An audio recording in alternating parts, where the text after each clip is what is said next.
program are those of the program's participants and do not necessarily reflect those of station staff, management, and advertisers.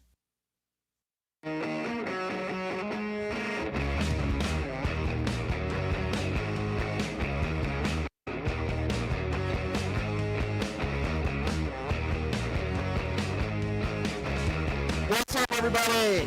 How's everybody doing out there on a Wednesday? Thank you so much for joining us. It's hump day. Yes, it is. Just don't tell Donald Trump that, because then he'll jump back on the Epstein plane. Welcome, everybody, to the show. We got a lot to get to, a lot to talk about today.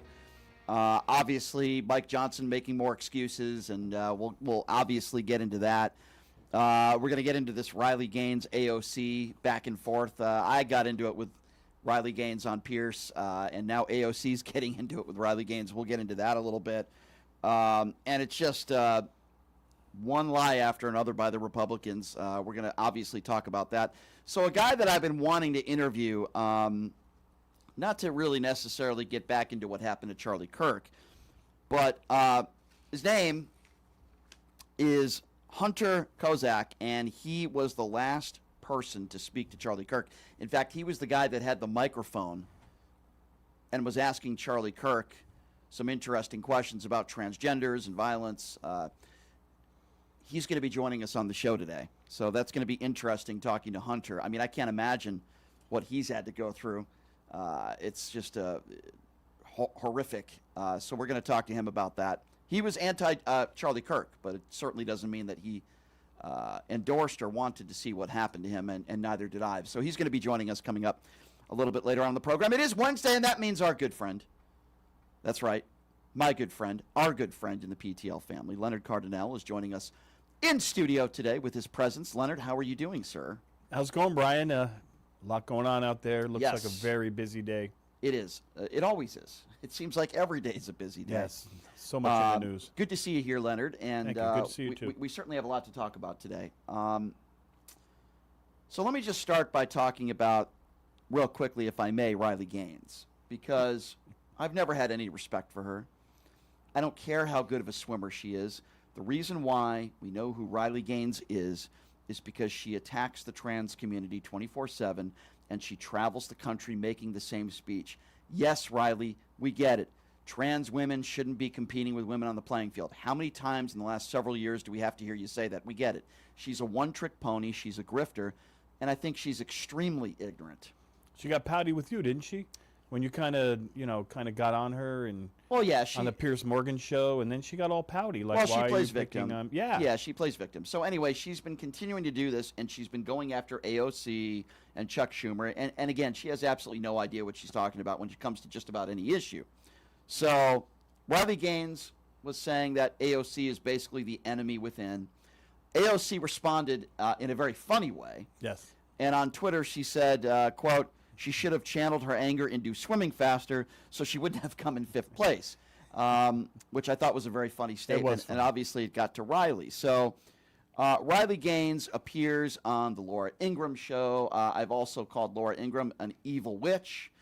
I think that Riley Gaines and Laura Ingraham have a lot in common. And this was how Riley Gaines responded by basically making the statement that I want to debate her. I'll get into how ridiculous this is after, but this is Riley Gaines sharing her grievances on the Laura Ingraham show. Yeah, it wasn't an olive branch. It was actually just a challenge, and a substantive one. Let me go back really quickly, because I did not set up that clip correctly. We are going to get to Riley Gaines in a moment. Sometimes Brian makes a mistake. So let me refresh. I know it'll shock you to know that I'm not perfect. We will get to Riley Gaines and her statement in a moment. But I want you to listen to what Laura Ingraham said first, showing how many snowflakes they are, like Laura Ingraham in the Republican Party, because AOC said to Riley Gaines, maybe you wouldn't have come in fifth if you channeled your anger. And listen to how angry Laura Ingraham is. It's clutching her pearls, right? It's so mean. Right. Listen to this. Yeah, it wasn't an olive branch. It was actually just a challenge, and a substantive one. So, but instead of just accepting the challenge and say, yeah, let's sit down and talk, debate, AOC responded to that by saying, I would like to challenge this person to get a real job. That's just typical mean girl behavior. And she's not the only Regina George in the Democratic Party. It's full of bullies. Oh, here's my Laura Ingraham impersonation. Full of boys. Here's my Laura Ingraham impersonation. She sounds like a racist scarecrow. Like a crow. AOC. Am I wrong? She sounds like a scarecrow. I can't. Her voice is just like nails on a chalkboard. So let me get this. Yeah, I Her agree. poor husband. Oh, jeez. Is she married? I didn't even know that. Oh, boyfriend? Does she? I don't know. She's single? What a shocker. She dating Nancy Mace? I don't know. But, like, am I, like, I'm sorry. AOC's mean, and they're upset because she made fun of Riley Gaines into coming in 5th place, and somehow she's the meanie one here when Donald Trump attacks Gold Star families, POWs, people of color on, pretty much a daily basis. But somehow Laura Ingraham is leading to the fact that AOC is the mean one. It's so Riley stupid. Gaines is the person who, like people on the right, get in your face, say stupid stuff, challenge you, and then when you stand up for yourself, I'm the victim. I've been victimized here. I get that everywhere with these, especially with mean. especially with like the Nancy Maces of the world and far right MAGA women. Like they always want to play the victim. But anyway, here's how Riley Gaines responded to this, which by the way is so laughable to me. I've never thought that Riley Gaines was a very intelligent person. She's not. I don't know why anybody wants to hear what Riley Gaines thinks about foreign policy. All she does is go across the country attacking trans people. But this is how upset Riley Gaines was. She demands a debate now. Listen to this idiot. Demands. Position is morally bankrupt and it's politically foolish. For clarity, Laura, yes, I finished 5th in the nation at the Division I National Championships, tying with a 6'4" man who ranked 462nd in the men's division the year prior. It was like a South Park episode, but real life. And whose side does AOC and the rest of the Democratic Party take? They take the 6'4" man who flashed his junk at women in the locker room. That's whose side they take. They cannot help themselves but be on the wrong side of every 80-20 issue, whether it's border, whether it's crime, whether it's castrating children, whether it's parental rights, whether it's men and women's sports. So here is what I will say. I want to honestly challenge AOC to a debate. She can defend socialism. I will defend capitalism. She can defend removing God. I will defend embracing a biblical worldview. She can defend child sacrifice. I will defend the sanctity of life. Any of the radical, insane Democratic policies and platform that they stand for, I will debate the opposite. I'm challenging AOC to it here. Oh, okay, so let me just respond to that real quickly with the lies. First of all, the overwhelming majority of Democrats do not take the side of a male swimmer competing against you. That is a complete lie. Riley Gaines does nothing but lie and take right-wing talking points.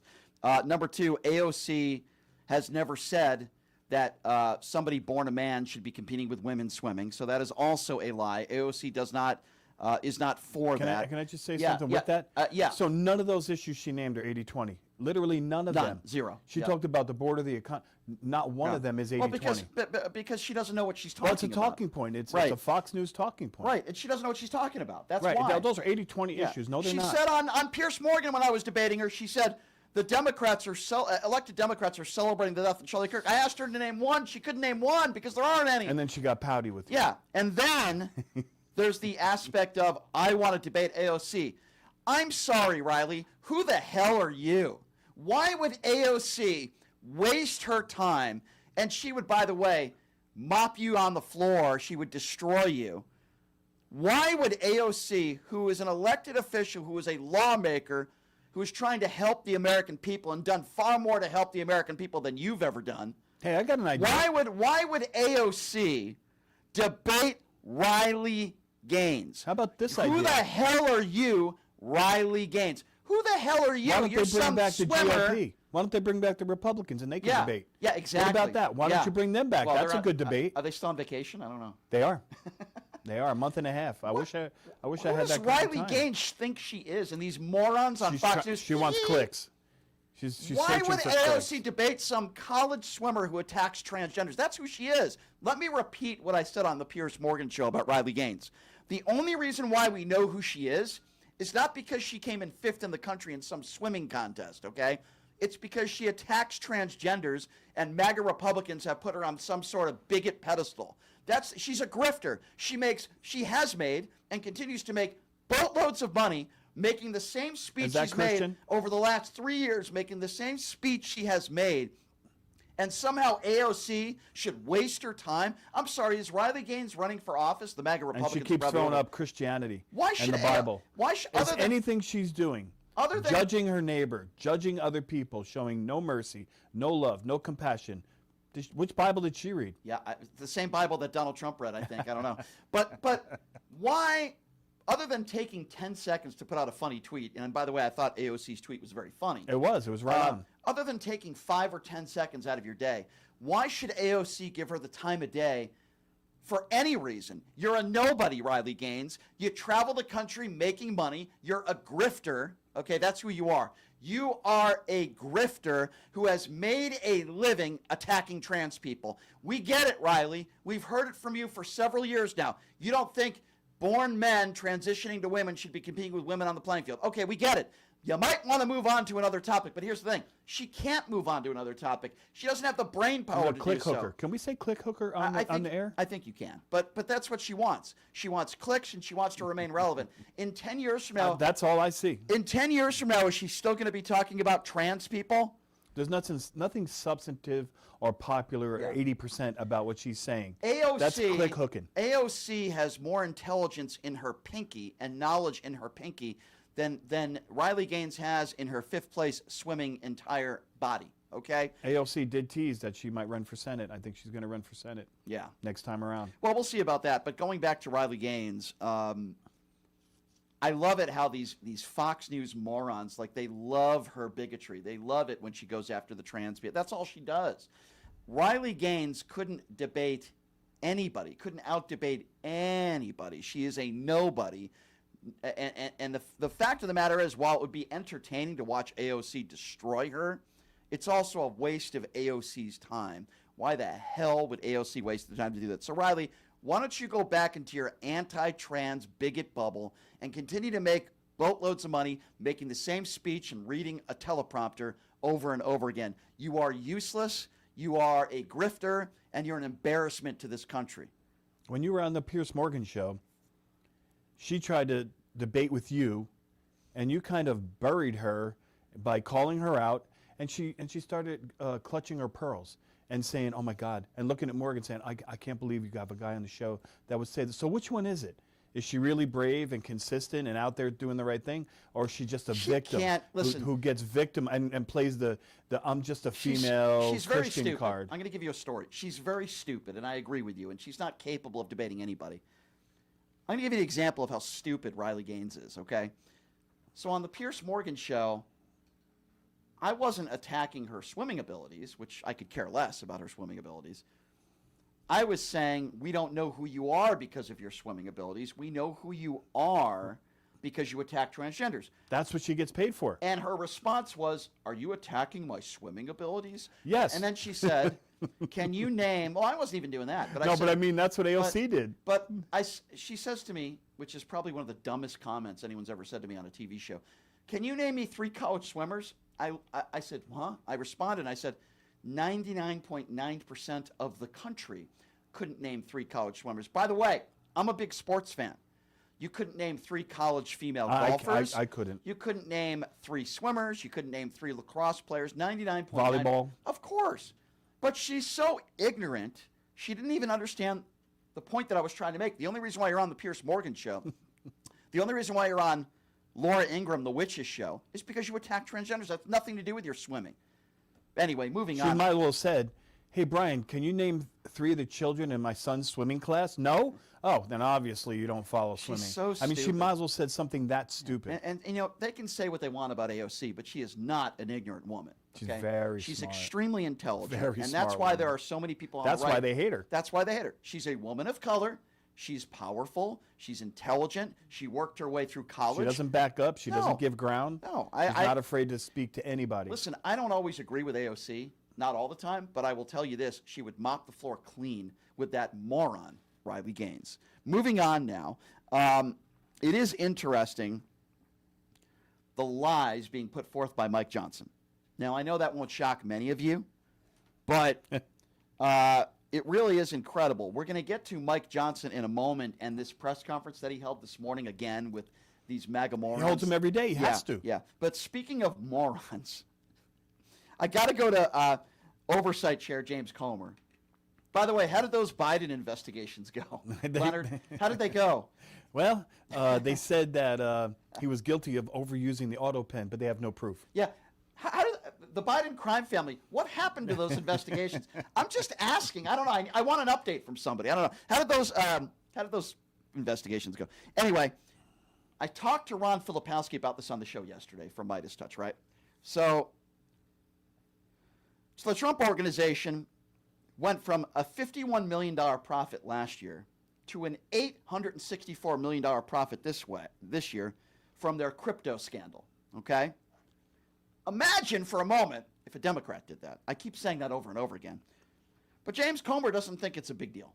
This is what James Comer had to say about foreign investors making the Trump family close to $1 billion. And by the way, when Donald Trump leaves office, he can pocket all of that money. There are no laws that say he can't. And he's asked live on the air, are you going to look into this? Remember they looked into Hunter Biden making $50,000 a month from Burisma? Remember they looked into, by the way, not even a member of Joe Biden's administration, selling paintings for like $5,000. Remember they talked nonstop about that. And he said he never uses dad's name. And in fact, they admitted that he never uses dad's name to get that position. Right. But yet, remember for like years, they were investigating this. Doesn't seem like James Comer is going to be investigating Donald Trump making close to $1 billion this year on his crypto scandal. Have a listen to this. But I want to ask you one more thing before you go, as long as I have you, because you're you're chairman of the Oversight Committee. Right. There's a Reuters report today on the Trump family's crypto ventures. Based on the family's own financial disclosures, Reuters found the Trump organization's income from the first half of this year shot from $51 million to $864 million. About $800 million of that is from crypto. And the story details how most of the buyers are foreign investors and how all this money is going to belong to Trump when he leaves office. Is this something that you're going to look into at all? Well, it's something that we are, like you, reading about this. We're trying to digest it. The difference between the way the Trump family is operating and the Biden family is they're admitting they're doing this. The president campaigned as a business guy. I'm not defending the policy. I think there needs to be ethics reforms, and I had a bill that Jamie Raskin killed last session because he thought that Kamala Harris was going to win the presidency, but it would have increased the disclosure. So as long as you disclose your income and disclose the sources, I think that's acceptable. If you lie about the income, you say, I never received money from China, and then we subpoena your bank records and there's $5 million from China, I think that's a problem. So, I think it's a legitimate question. A lot of people are concerned, especially since the crypto industry isn't regulated. But if my position now, as long as the president's disclosing this and they're filling out disclosures and they're answering questions, he answers questions about it. If you ask him about his crypto, he'll say, yes, they've got the best crypto country in the world. Now, do the voters like that? I think that's going to be an issue in the next presidential election. I think it's a fair question. But from an ethics standpoint and from an oversight standpoint, the president is disclosing this income, and that, I think, is the most important part, the transparency. All right, we're out of time. So let me get this right. Just because you disclose the fact that you are corrupt. It's not about the money. That's not the problem. No, not about the money that his family almost. That's not the problem. The reporting's not the problem. So if you disclose corruption, it's exactly. okay. That's a good. Isn't that what James Comer is saying? It violates the emoluments clause. That's what we're talking about. You can't profit from being the president. That's in the Constitution. It's not allowed. It's illegal. Let's get back to talking about Hunter Biden's laptop. Wait. Let me ask you this. Did he say ethics? Yeah. It violates ethics? Yeah. So let me get this right. Let's backtrack for a moment. By the way, Darlene in the YouTube Super Chat says, I'll debate you, Riley Gaines. Darlene, I'd love to see Let's that. go, Darlene. I don't think Riley's going to want to come on this show, though, after I destroyed her on Piers Morgan. No, she's too pouty. So let me get this right. James Comer. Just saying his name makes me laugh. He's such a clown. Well, what you got to look at He's such a clown. But let me get this correct. The President of the United States has made $1 billion for his family, close to $1 billion, on this crypto scandal where foreign entities are just spewing out money to Donald Trump and his family on this scam. And James Comer doesn't have a problem with it, and he says, well, you know what, that's for the voters to decide, and as long as he's disclosing it, he basically doesn't have a problem with it. But if Hunter Biden sells a $5,000 painting, they'll talk about it for years. Can the president change regulations on crypto that benefit the very companies that he invests in? Is that not illegal, or is that legal? You're not allowed to do that. I mean, it's a direct conflict of interest. just imagine this for a moment. I say this a lot on the show. If during Joe Biden's presidency or Barack Obama's presidency, let's say Barack Obama. Let's talk about Obama for a moment. Let's just say that in the middle of his presidency, he opened up some sort of crypto scandal where his family made $50 million one year, and then the next year when he becomes president, it not only multiplies, but it almost 10 times fold. Do you think James Comer would say, well, I'm glad he's disclosing all of it, and that's for the voters to No, he would say, decide. I got to investigate that Barack Obama for ethics violation. Yeah, and then they'd ask for his birth certificate. Speaking of right-wing clowns, Mike Johnson holding another press conference. Now, this I talked about this yesterday, about the fact that on November 1st, and my heart goes out to everyone. I don't care whether you're a Republican or a Democrat. If you voted for Donald Trump, you're an imbecile. But all the people out there that are going to be losing their SNAP benefits, their this food is stamps. real. This is Yeah, real. They're yeah. going to lose their food. So Mike Johnson had the gall today talking about emergency funds and, talking about the Democrats are inflicting pain on the American people. Let me also remind all of you that there's $5 billion in a slush fund for emergencies like this one to help people keep food on the table.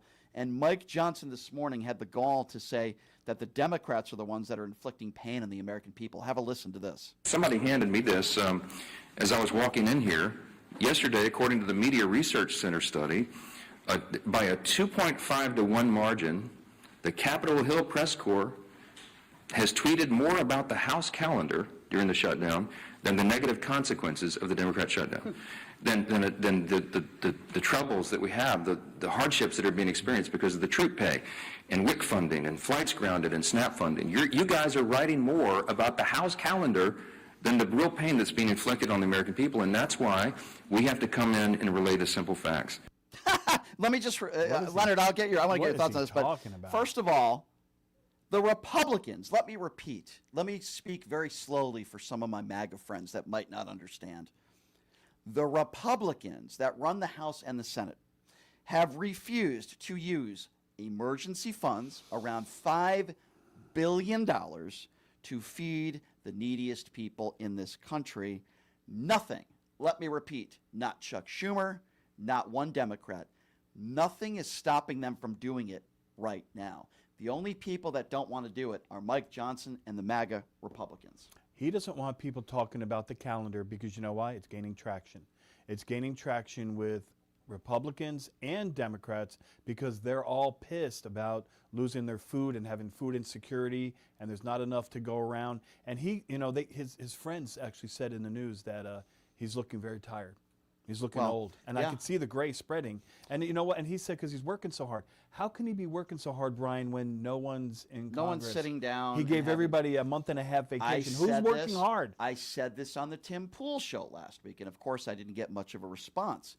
But when the Democrats or the Republicans are running the House and the Senate, it is their job to, for lack of a better term, negotiate or compromise with the other side. Republicans are not only not able to do that because they can't govern, but they haven't even agreed or even asked. When Hakeem Jeffries was asked about these, they've reached out to Mike Johnson, they want to sit down at the table. The Republicans refuse to even sit down and talk to the Democrats. And then there's Emmer. Listen to what this Republican bozo, fool, clown, buffoon, whatever word you want to use. Majority House whip. Yeah. Again, they're blaming the Democrats for the SNAP problem. Listen to what he had to say.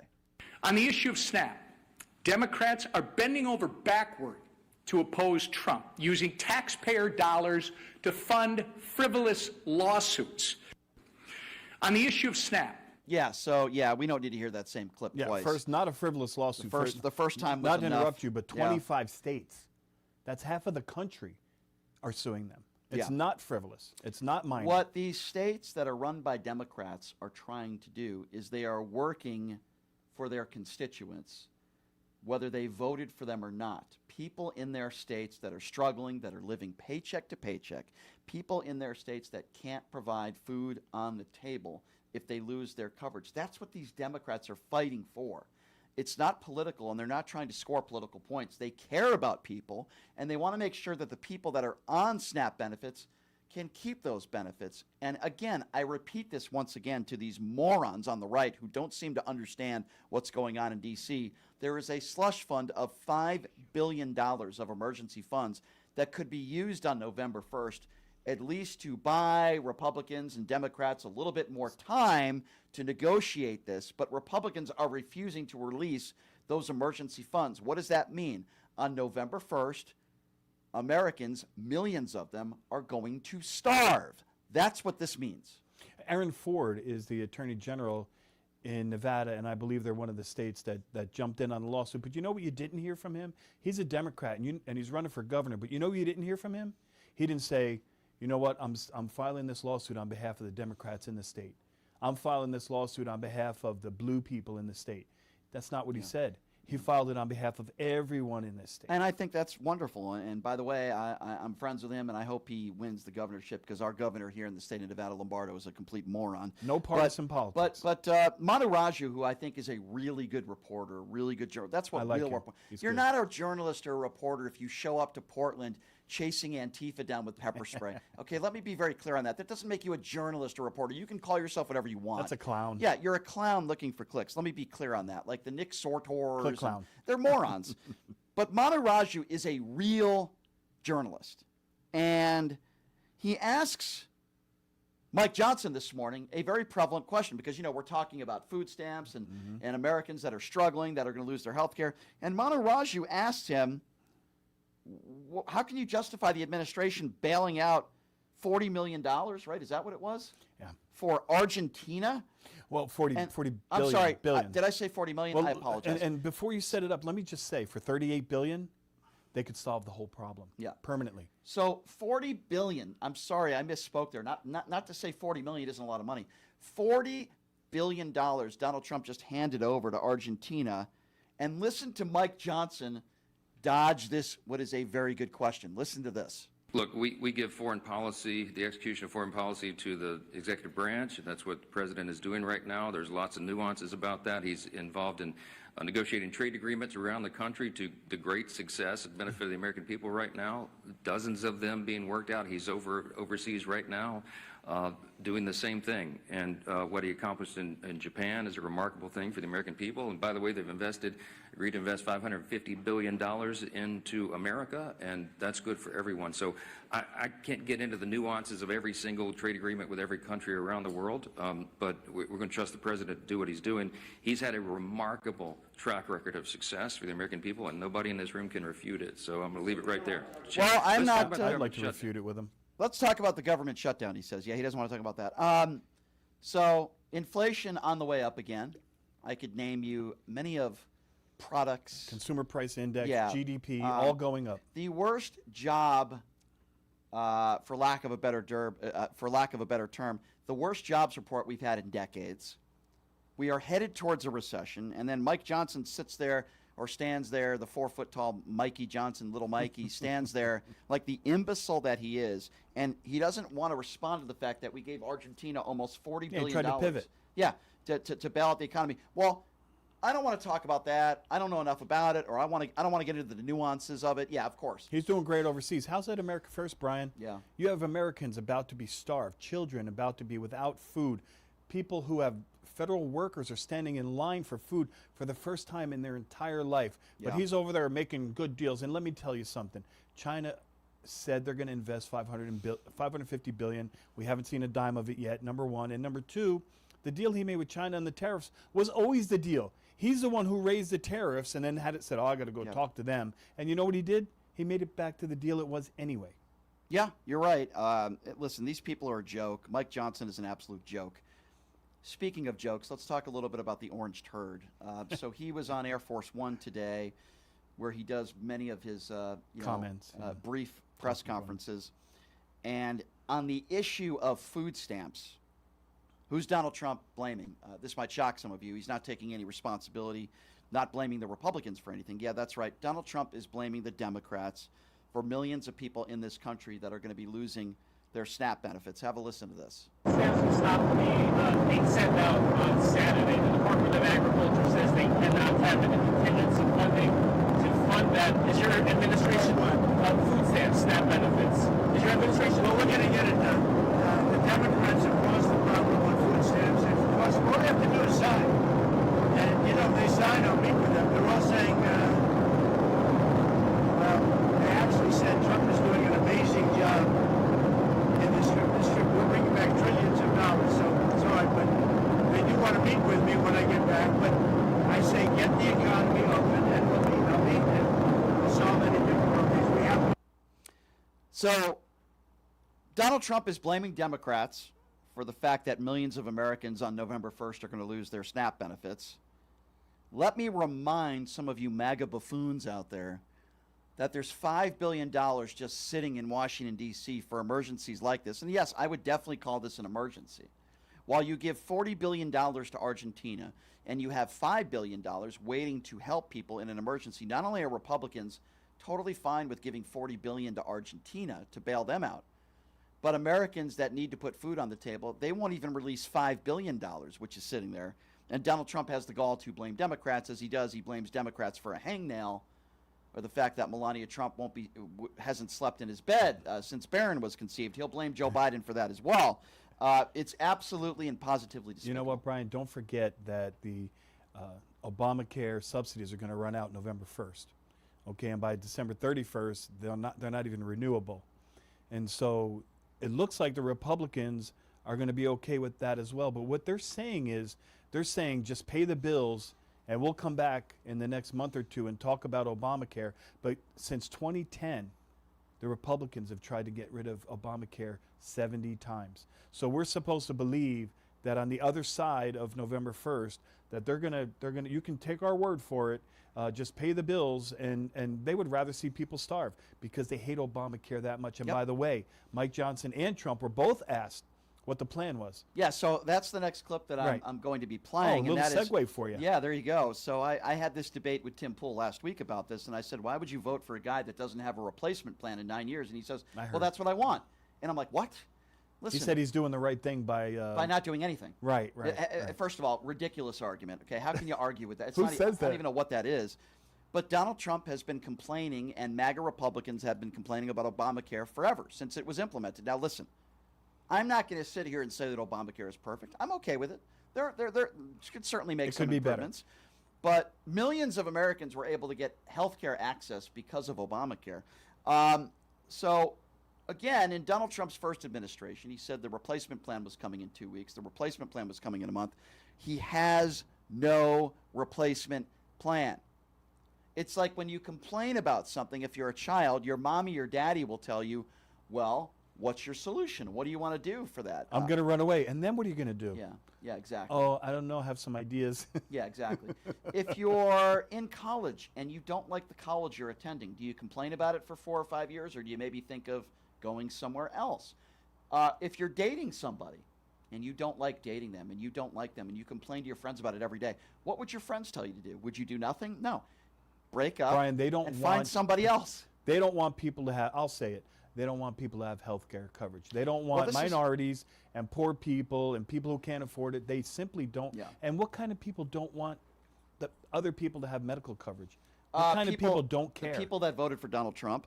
So this is what Donald Trump had to say about Obamacare and Air Force One. Have a listen to this. And this trip will bring back trillions of dollars, so it's all right. But they do want to meet with me when I get back. But I say, get the economy open and we'll meet. I'll meet and we'll solve any difficulties. We have to fix healthcare because Obamacare is a disaster. I mean, when you see the increases in Obamacare, it never worked. It never will work. And we can do something with the Democrats much better than Obamacare. Less money and better healthcare. And that's something I think that can come out of this with the Democrats. You work with the Democrats. Because right now the insurance companies are making too much money.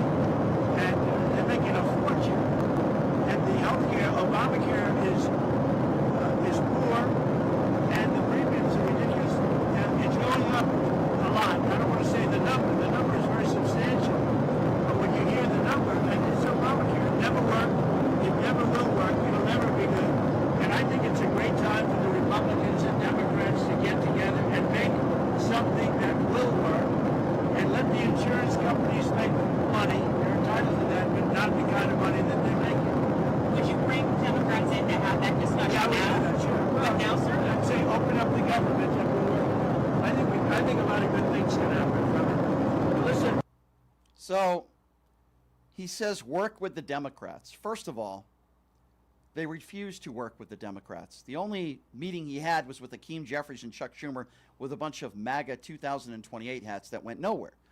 The Republicans refuse to sit down and talk to Democrats, and that is why we are in the situation we are in now. I would also add, how can you work with the Democrats when you don't even have a plan? What are you guys going to be negotiating? Not to interrupt you, but I think that's the plan. He's like, yes, I need to sit down and talk with them. But as soon as they say a good plan, you know what he's going to do? He's going to hijack it. He's going to hijack the plan, and he's going to say it was his idea. I think that's why he would meet with Democrats. Well, I repeat to once hijack again, the plan. There is no plan by the Republican Party. There is concepts. There is no plan to replace Obamacare. So how can you negotiate when you don't have a plan? You're the president of the United States. You guys are in the White House. You got the House and the Senate. You don't have a plan. It's the point that I tried to make to Tim Pool last week, and his only response was, well, I like it. You like the fact that you have someone who is supposed to be a lawmaker and the leader of the free world that doesn't have a replacement plan to something that he thinks is ruining the country? Well, he talked about the regulations. He said Trump's taking off the regulations. But you know what the regulations do? They protect the poor. Right. They protect the minorities. They make sure that people are insured who can't otherwise pay $1,500 a month. That's the whole point. Correct. That's the whole point of the Affordable Care Act.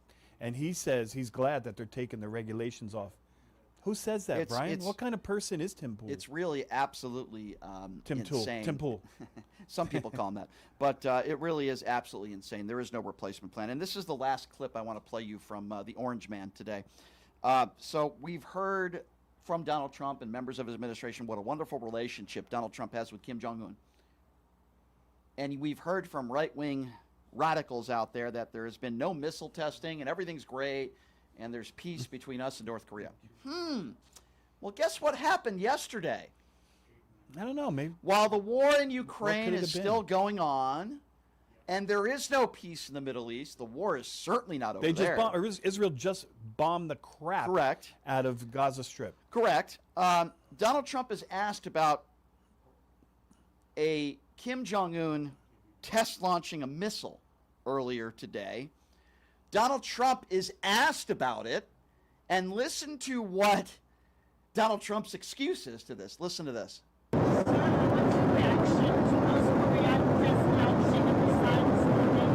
did he say? North Korea test launched missiles this morning. What's your reaction to that? The missiles that were Launching missiles.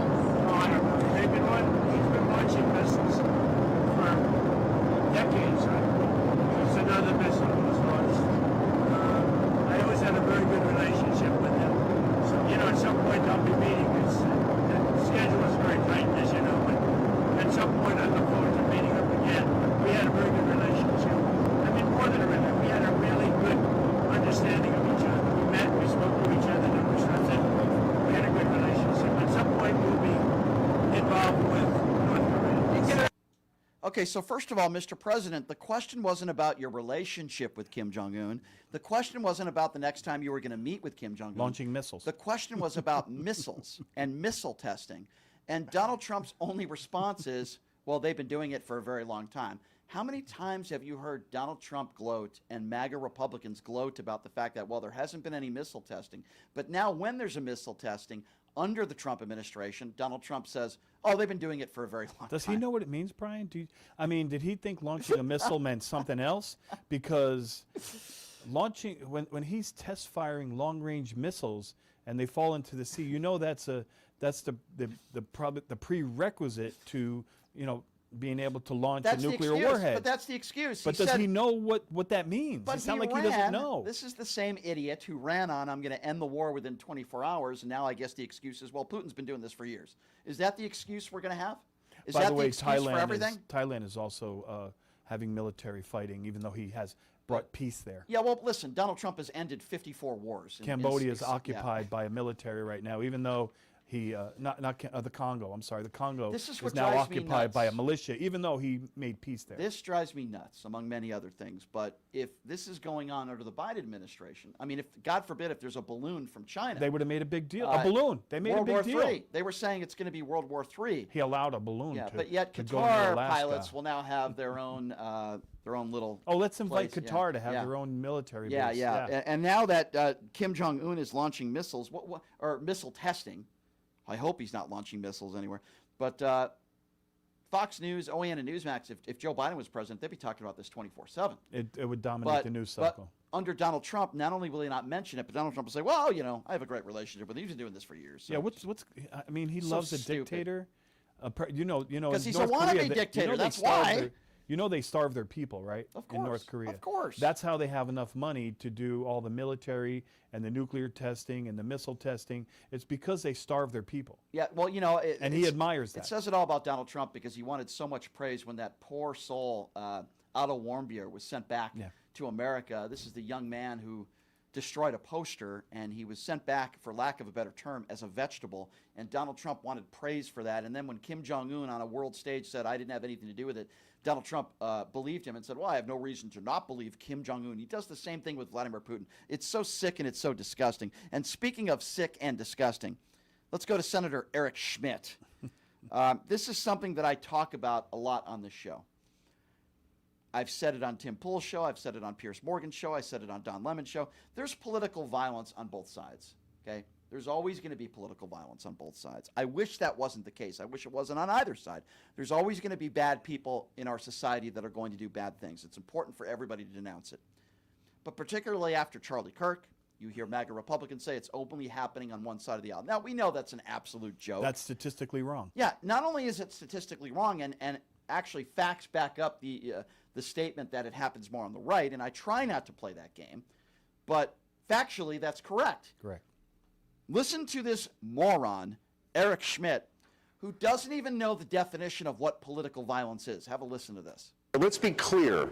This isn't a both sides thing right now. This is happening on the left.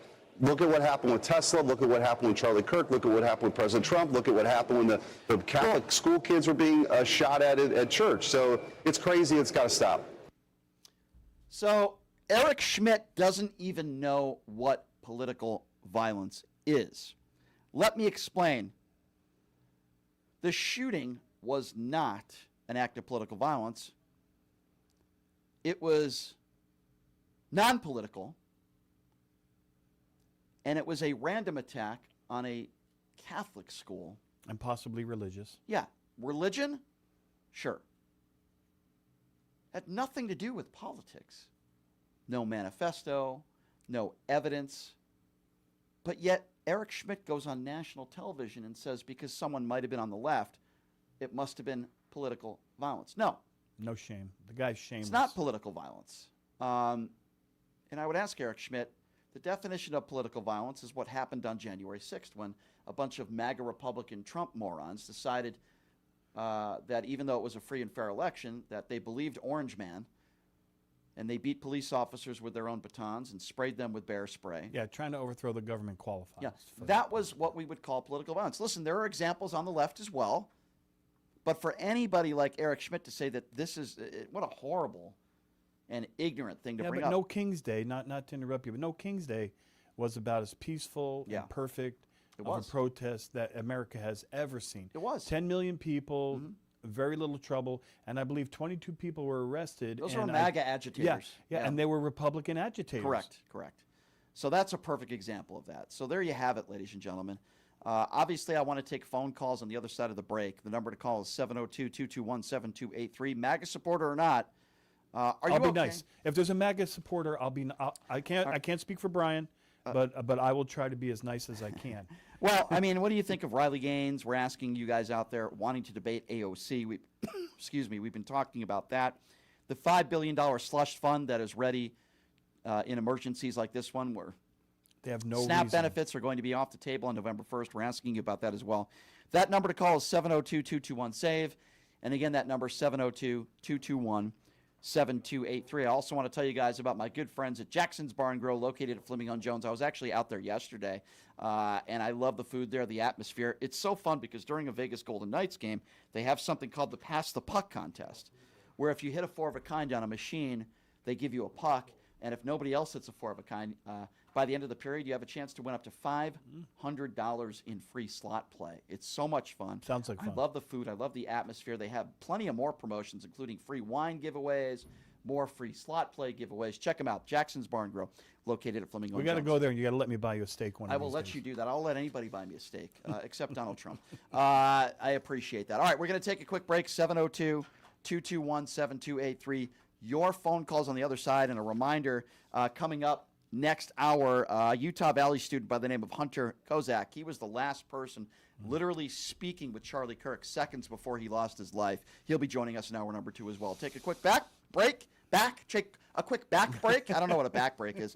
We'll be back in 90 seconds. You're listening to Pushing the Limits right here on KSHP.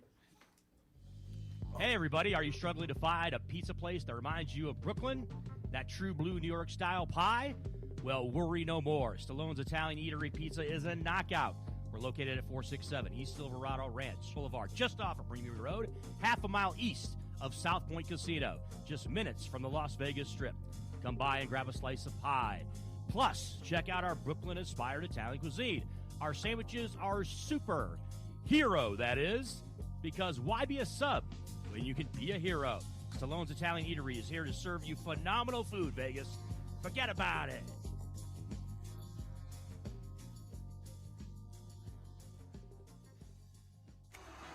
Who would have thought there'd be so many kids playing ice hockey in the desert? Jake Helps Hockey Foundation and the Las Vegas Ice Warriors, founded by Gina Yusufzai 8 years ago, made it possible for families who can't afford the equipment and fees. Donate today at www.hockeyforkids.org and help us continue making a difference.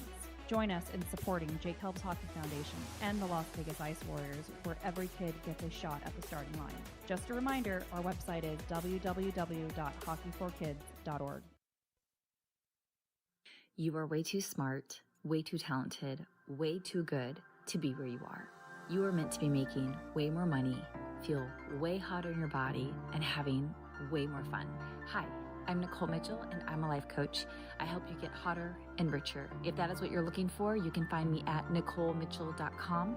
My name, Nicole, is with a K, NIKOLE, MITCHE.com.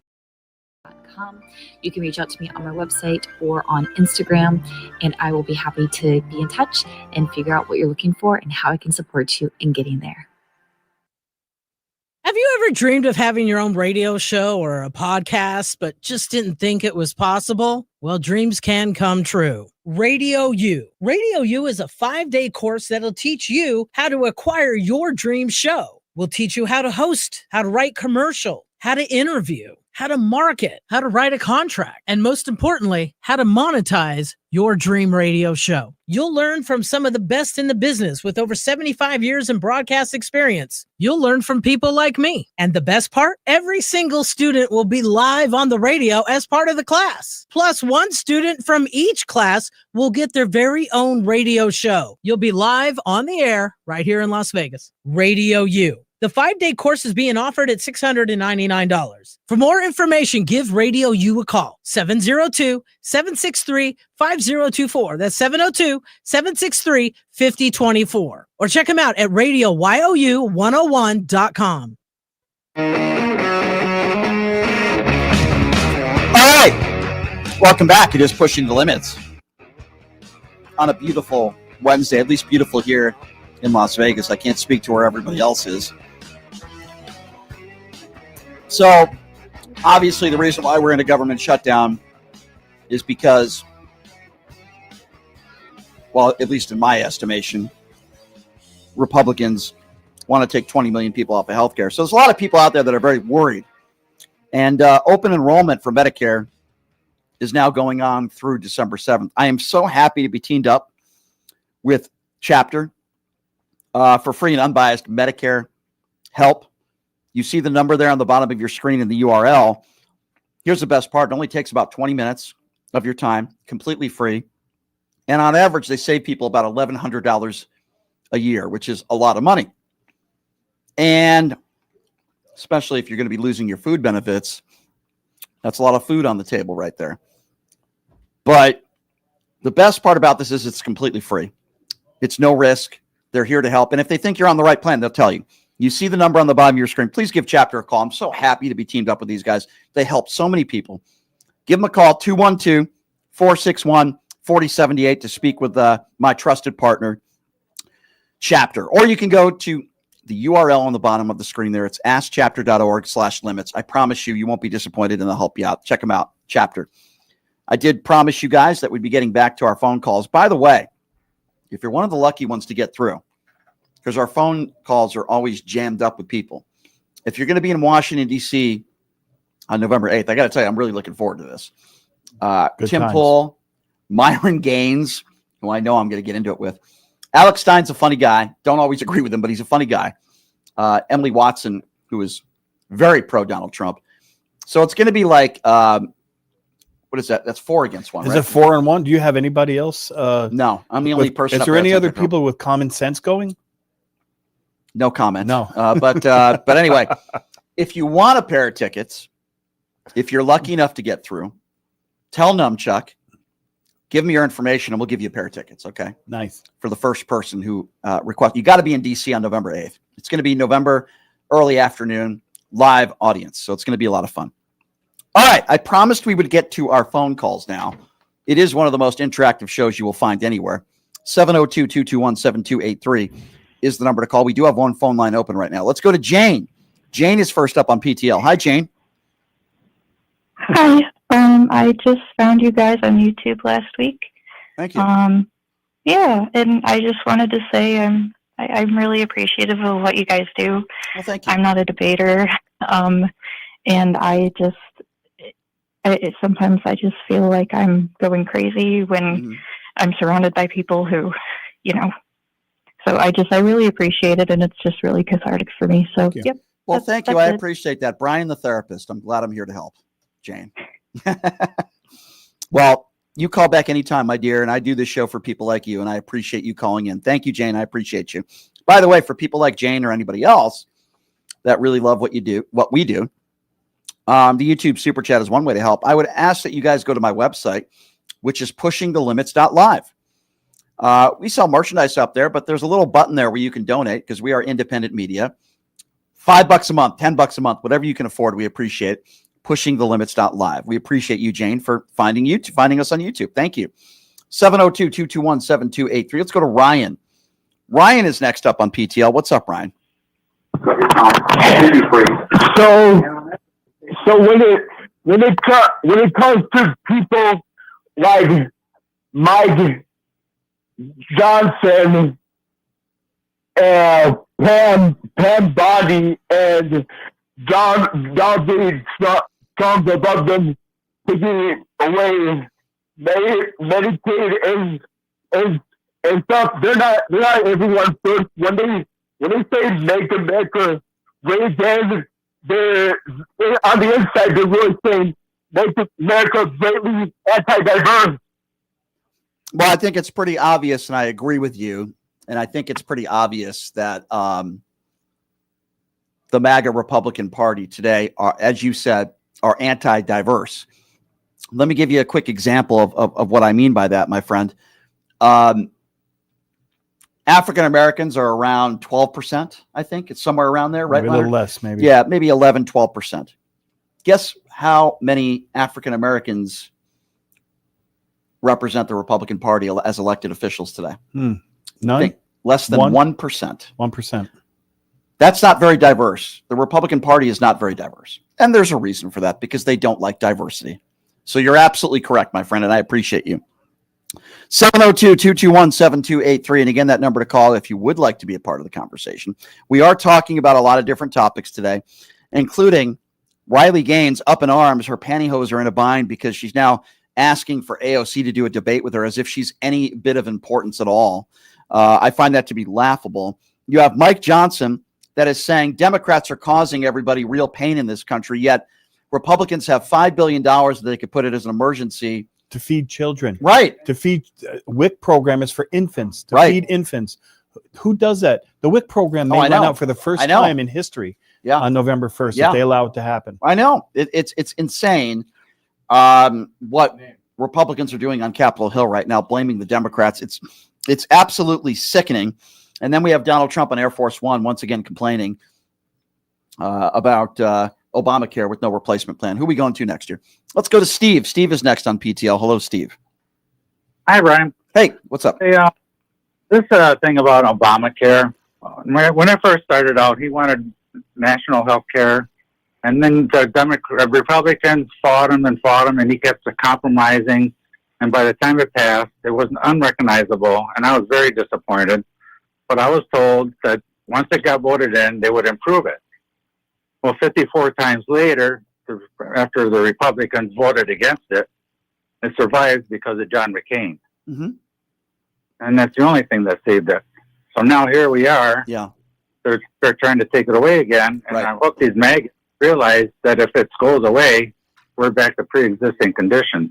Absolutely. It's a very good point that you brought up. And we cannot forget John McCain. He was not perfect. He was a war hero. I appreciated what he did that day with the thumbs a good up. person. I think John McCain was a good, decent man. Down. And he was, or thumb down. I apologize. Not thumb up, thumb down. He was a hero. And here's my biggest issue, and I keep bringing this up. Where is Donald Trump's replacement plan? How can you complain about something for 9 years? They've never had More than that. Since 2010, they've been trying to get rid of it.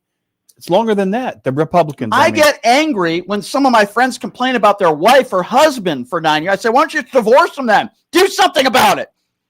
Like, it's easy for people to sit back and be, a Republican and hate everyone and hate minorities and hate poor people and keep blaming them for everything. And then when you say, okay, well, if you don't like the way the healthcare system is, what do you think we should do about it? Well, I got concepts. Is what I got. I got a bunch of concepts. That's all. It's like going to a restaurant and ordering something that, like, I don't like spicy food. It's like going to a restaurant and ordering something spicy, and you complain about it every single time you go to the restaurant, but you keep ordering the same thing. You dummies, you right-wing dummies. How can you support a guy who doesn't have any solutions? His solutions to this country are giving the biggest tax breaks to the top 1%. His solutions in this country are sending out the National Guard to cities with law enforcement that say they don't need the help. That tariffs, how are that doing for our farmers and for the economy? He has no real solutions other than to how to put money in his own pocket and his family.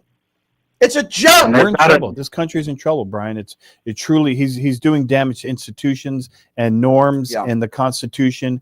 And it's going to be a long, I think even if the Democrats took over tomorrow, it would be a good decade or more before we are able to unscrew, I can't use the other word, unscrew half of the stuff that he's doing. If a woman who is single, who is dating, I'm just using this as another reason, she doesn't like dating men that look like Donald Trump. She doesn't like obese men that look like orange orangutans. But yet every single guy she dates is an obese man. Wouldn't you say to her, I have a solution for you. Maybe don't date men that are overweight. No, she complains. Am I crazy here? And she doesn't have a solution. That's what's happening. So, well, conceptually, I plan to date. I hate the guys that I date, but I plan to. And 10 years later, you're like, you're still complaining about the same guys that you're dating. What's your plan?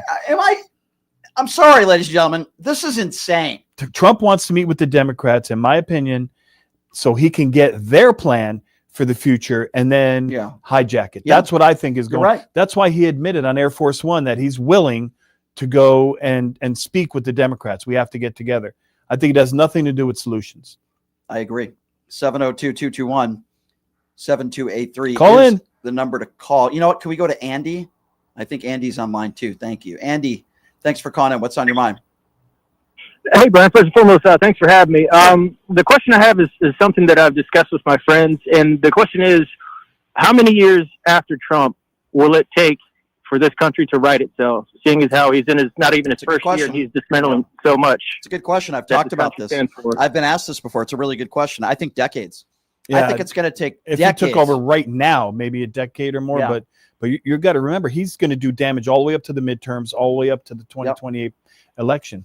Right now, I agree with Leonard. It could take a decade, but he's got another 3 years. And it's very dangerous, the things he's doing. And let's not forget about the relationships with our allies and what he's doing there. He's ruined them. All our friends. Absolutely. The coddling to Vladimir Putin and other evil dictators. This is unprecedented. And it's going to take a very, very long time. I wish I had a better, more positive answer for you. But you look at the damage he's doing to this country. Every single day we are, paying for it. And we're going to continue to pay for it, whether a Democrat wins office in 2028 or not. Obviously, I hope that MAGA Republicans go away. But at the same time, it's going to take a very long time to recuperate from the damage that Donald Trump is doing.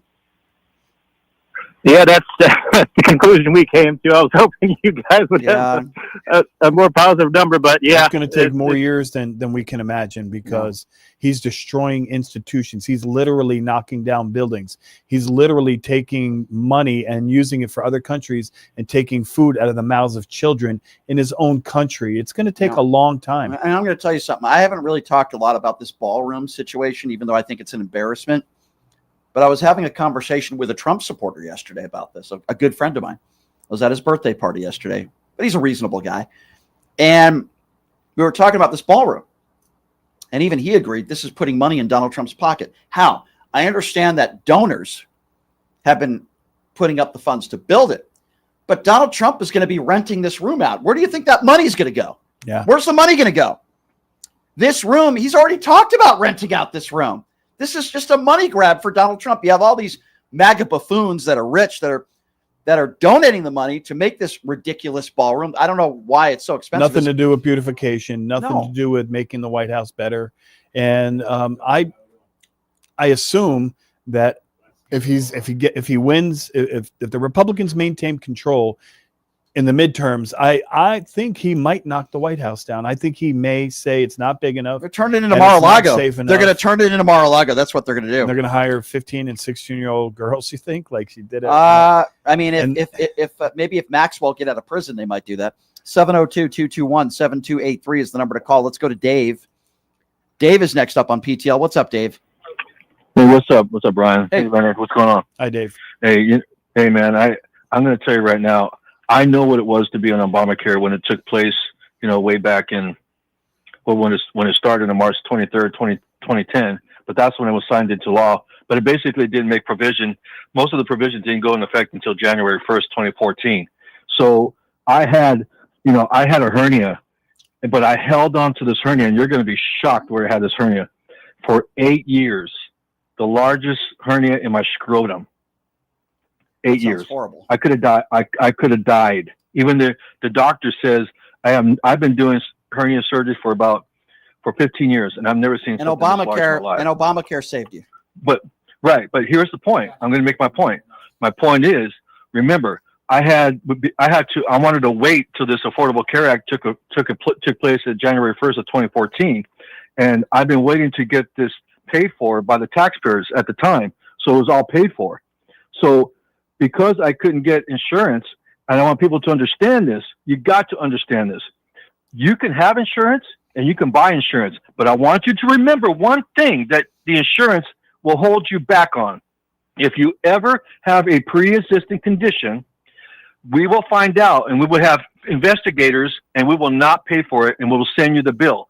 I just want you to understand this, that your pre-existing condition that's part of the provision that will went into effect, that's going to be taken away. So if you ever have any pre-existing condition that they're trying to abolish the healthcare system, now the pre-existing condition, all the healthcare system is going to deny you of everything: cancer, kidney disease. Oh, you're right. Surgery. You're right. Everything is going to be canceled. Right. I want you guys to understand that.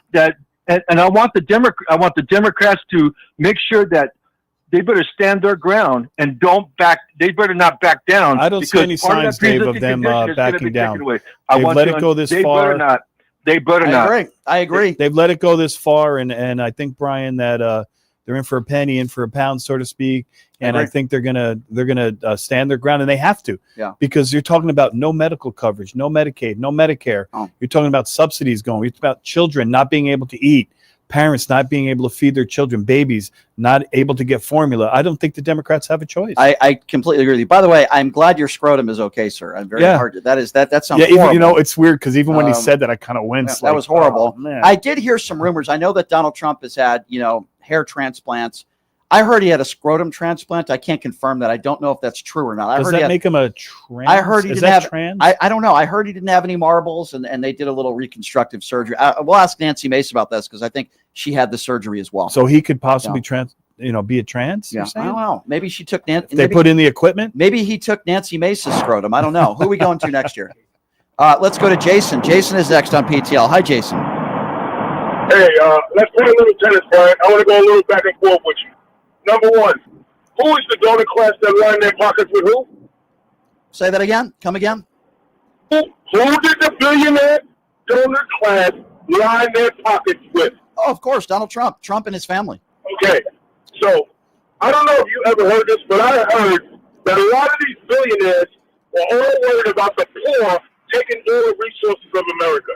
So I think this is when it's going to go down. Because if you think about it, with the SNAP and the Medicaid and all these medical, they want people to die. Because if you don't have food with your insulin, you're going to die. If kids don't have food with their SNAP, they're going to die. And so I heard this is like population control.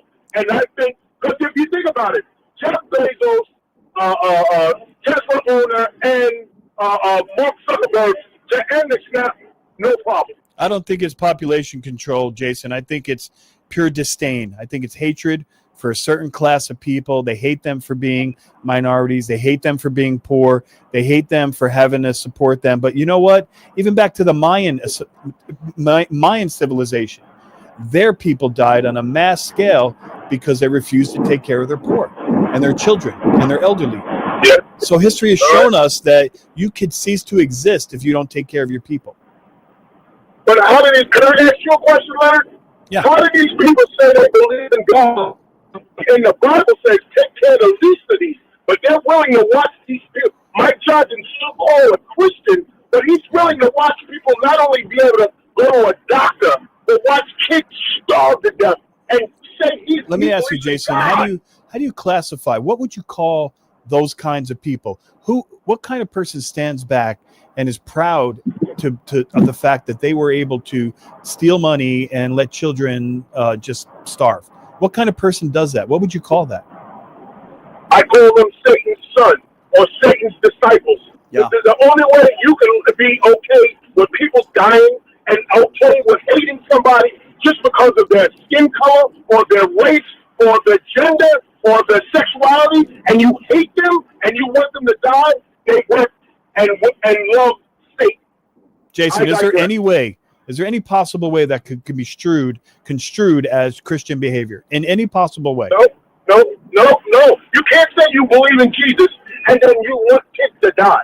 I agree, Jason. Jason, that's good call. Good call, Jason. You're right. I mean, Jesus, his own teachings, right? Take care of the poor, treat everybody as equals. And I would use the term fake Christian to talk about a lot of these people. Fake Christian. I do want to get back to the YouTube super chat, if I may. And by the way, anybody can get in the YouTube super chat with a small donation, and your questions and comments will be heard live on the radio.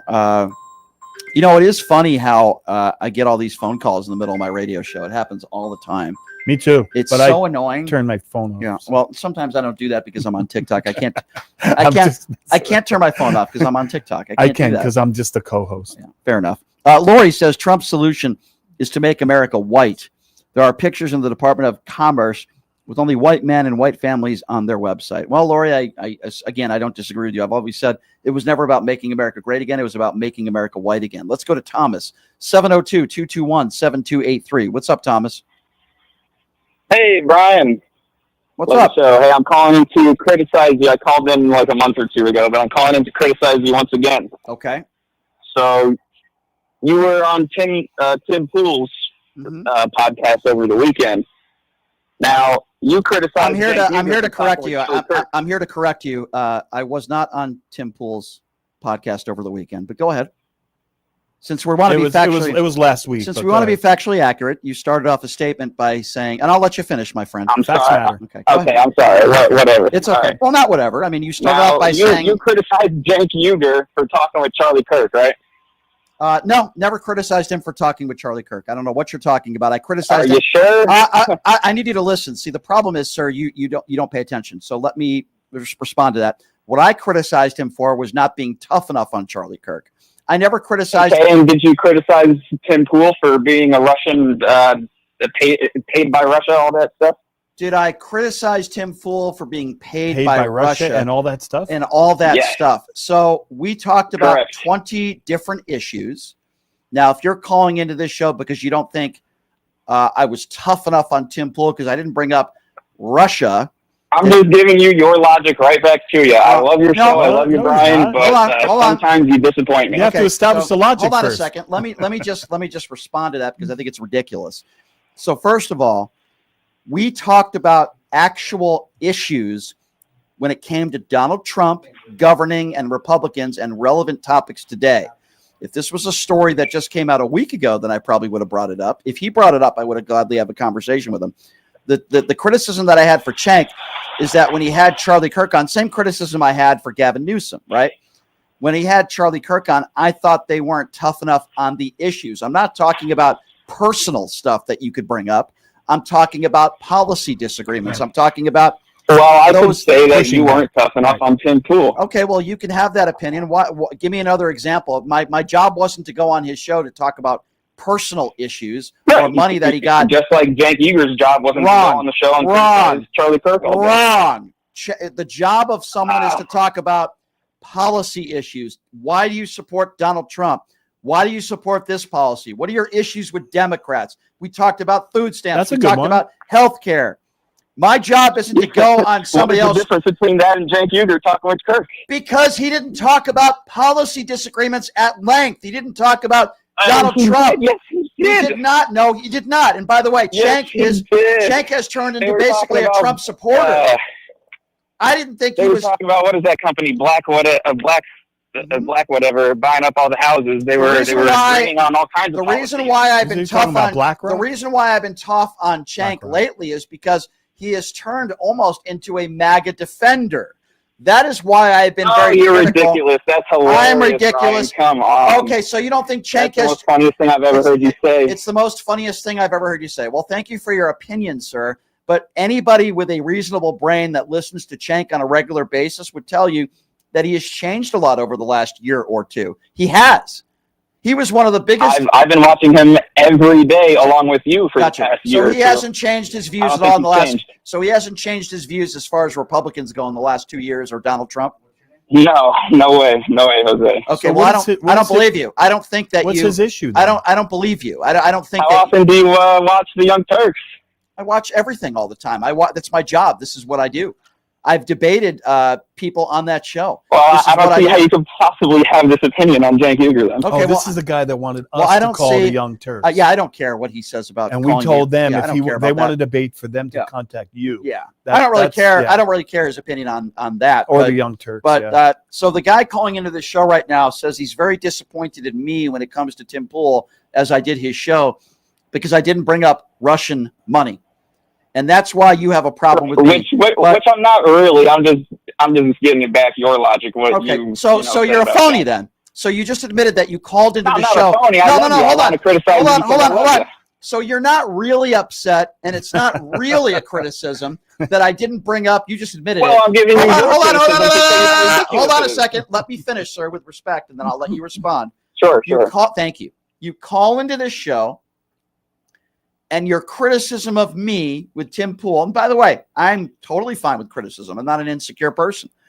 But your criticism with me is that I wasn't hard enough on Tim Pool because I didn't bring up the Russian money stuff. And then 5 minutes later, you openly admit on this show, I'm not really upset at you over that. So you're a fraud and you're a phony. You just you're a upset fraud. about that No, stuff. you're not. You're a fraud. You just He admitted you're a just was fraud. giving you a bunch of opinions. He didn't really. It didn't You're a sound fraud. It just was talking. He didn't sound like he made a point at all on anything, actually. And by the to way, me. you would be the only person on the planet, sir, to say that Cenk hasn't changed his opinions a little bit, that Cenk hasn't been easier on MAGA Republicans, that Cenk hasn't given Trump a lot more credit over the last year or two. He's changed over the last year or so. I have people that I know that are on the left that have been very close friends with him that don't even talk to him anymore because of that. So you have, number one, absolutely no idea what you're talking about. Number two, you admitted that you said something. Your whole premise to the call was based on fraud. You admitted it. Am I He's wrong? a MAGA. Why doesn't he just say, I'm a MAGA and I wear the knee pads and I love to, and I'm calling By the way, to troll you. Can I say this? this? That's what he did. Thank you for listening to the show, sir. I disavow. You're not one of my fans. I disavow you. He's committed to the Young Turks, whatever that means. Yeah, go listen to the Young Turks and Alex Jones and those anti-Semites, because that's what they are. 702-221-7283. Lauren is next on PTL. Hello, Lauren. Hi, Lauren. Go ahead. Yes. I heard Leonard ask, what do you call a person that wants children to starve? I did. Yeah. Okay. I think that person is a Democrat. What?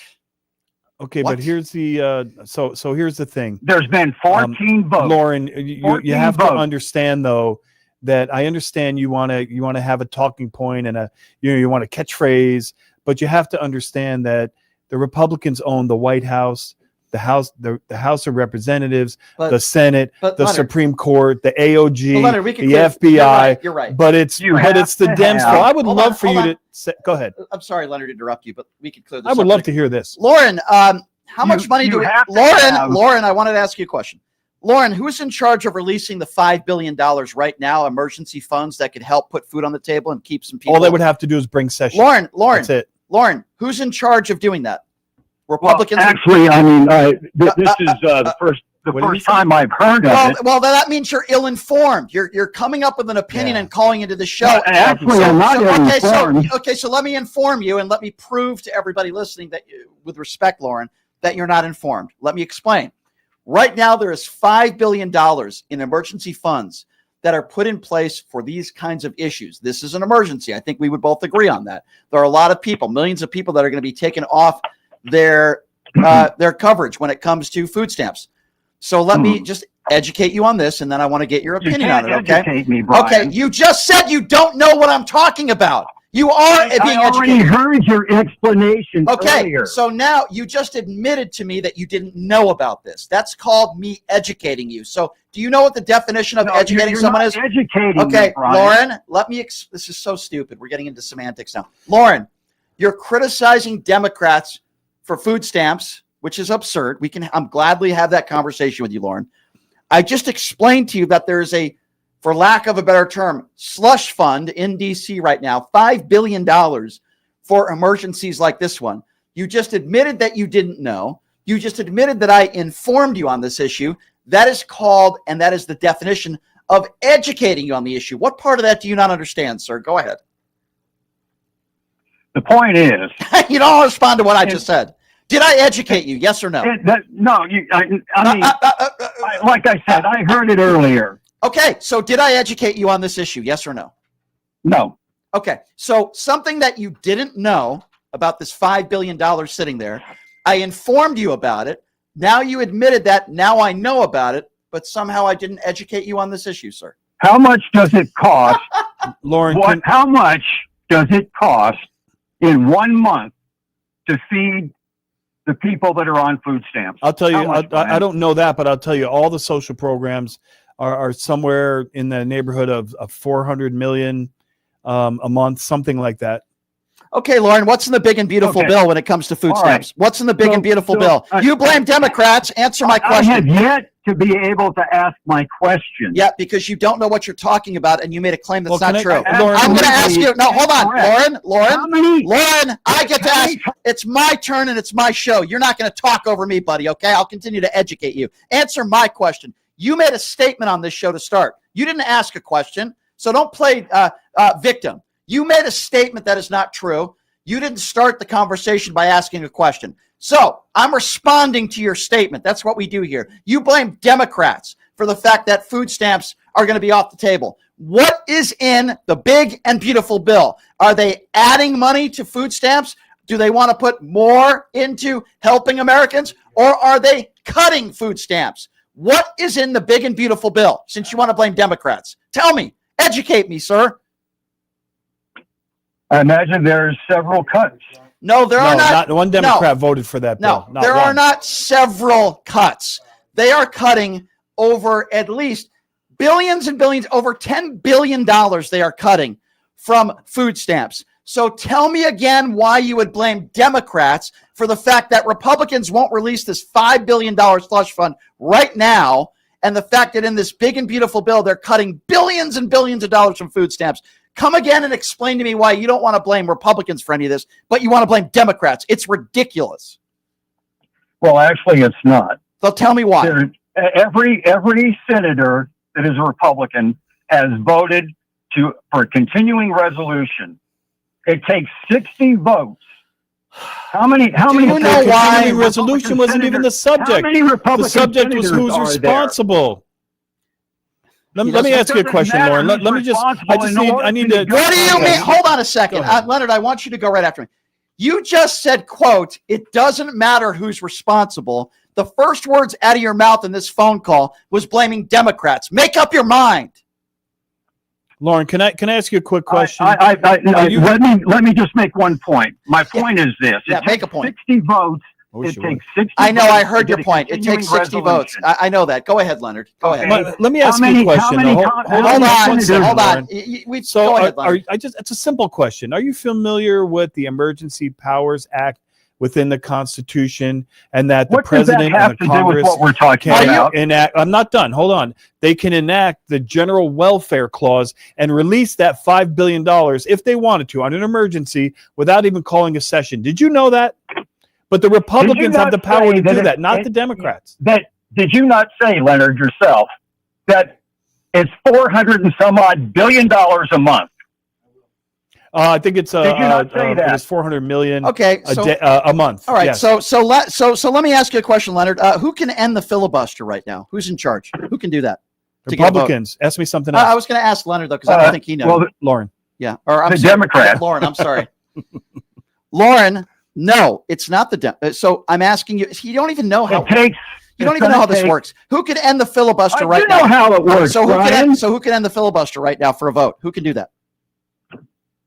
Who can do it? Republicans or Democrats? God, you're so ignorant, Lauren. I'm trying to be respectful. You're so ignorant. But you got to ask him. Does he know what a filibuster is? Maybe. Do you even? You're filibustering us. That's you what were talking about the 60 votes. All right, votes. so let's review. Hold on, Lauren. I want to keep you on. Okay, let's review. Leonard, let's review. We're like the teacher. We're the educators, okay? Leonard, we're trying. We're Leonard trying our best. So you started the conversation blaming Democrats for the fact that millions of Americans are going to be without food stamps November 1st. I responded to that by saying, are you aware with this $5 billion slush fund that's available for emergencies? You were completely ignorant and unaware. You admitted that. I educated you by explaining to you that Republicans can do this right now and use those funds right now. You put no responsibility on the Republicans there. You openly admitted to me that there are billions of dollars in cuts to food stamps, SNAP benefits in the big and beautiful bill. Even you knew that. You said several cuts. I don't even know what that means. No, billions of dollars of cuts that would leave many Americans without food on the table. So you've openly agreed, and I did educate you, that there are a number of things that Republicans are doing to try to take away food stamps from the American people. You talk about the 60 votes. You have absolutely no idea what you're talking about. The reason why we're in this shutdown, which clearly you're unaware, Lauren, is because Democrats are fighting for the American people. The blue states are fighting for the American people right now, trying to come up with ways to feed their constituents. Democrats want to make sure that there's enough money in there to keep people on food stamps, while Republicans right now, if they wanted to, end the filibuster, call for a vote, and right now they could literally have $5 billion available for people that could be losing their food stamps on the 1st. And what about the emergency clause? Do you not? Yeah, exactly. For general welfare. Exactly. Leonard's right. Leonard, do you not understand any of that stuff that I just said? Lauren. Can you at least, Lauren, I'm sorry. Why do I keep calling him Leonard? I'm sorry. Because it's very close. It's very close. Lauren, can you acknowledge anything that I just said? I'm trying to acknowledge. Okay. This could be done very easily. There have been 14 attempts to try and get it to where they can go Okay, ahead that's just and political continue theater. Okay, that was never going to pass. And everything would go back into place. Okay, Nobody would have so to go that without hasn't happened. food. That Nobody would have to go without Medicaid. Lauren, that is It not would take true. That is not 14 true. Democrats, Lauren, which are refusing. what you're to saying negotiate. is not true. When the big and beautiful, True, okay, Brian. I will. Google If you it. will All listen, you have to do is all Google you it. have to do is listen for the next 10 seconds and stop talking. In the big, I've already stop listened to talking. everything you said. Calm down. God, you're just so annoying, Lauren. The big and beautiful bill, which you already admitted will have major cuts, even if they did get to that vote. You're so stupid you don't understand that the big and beautiful bill has major cuts to Medicaid and to SNAP benefits.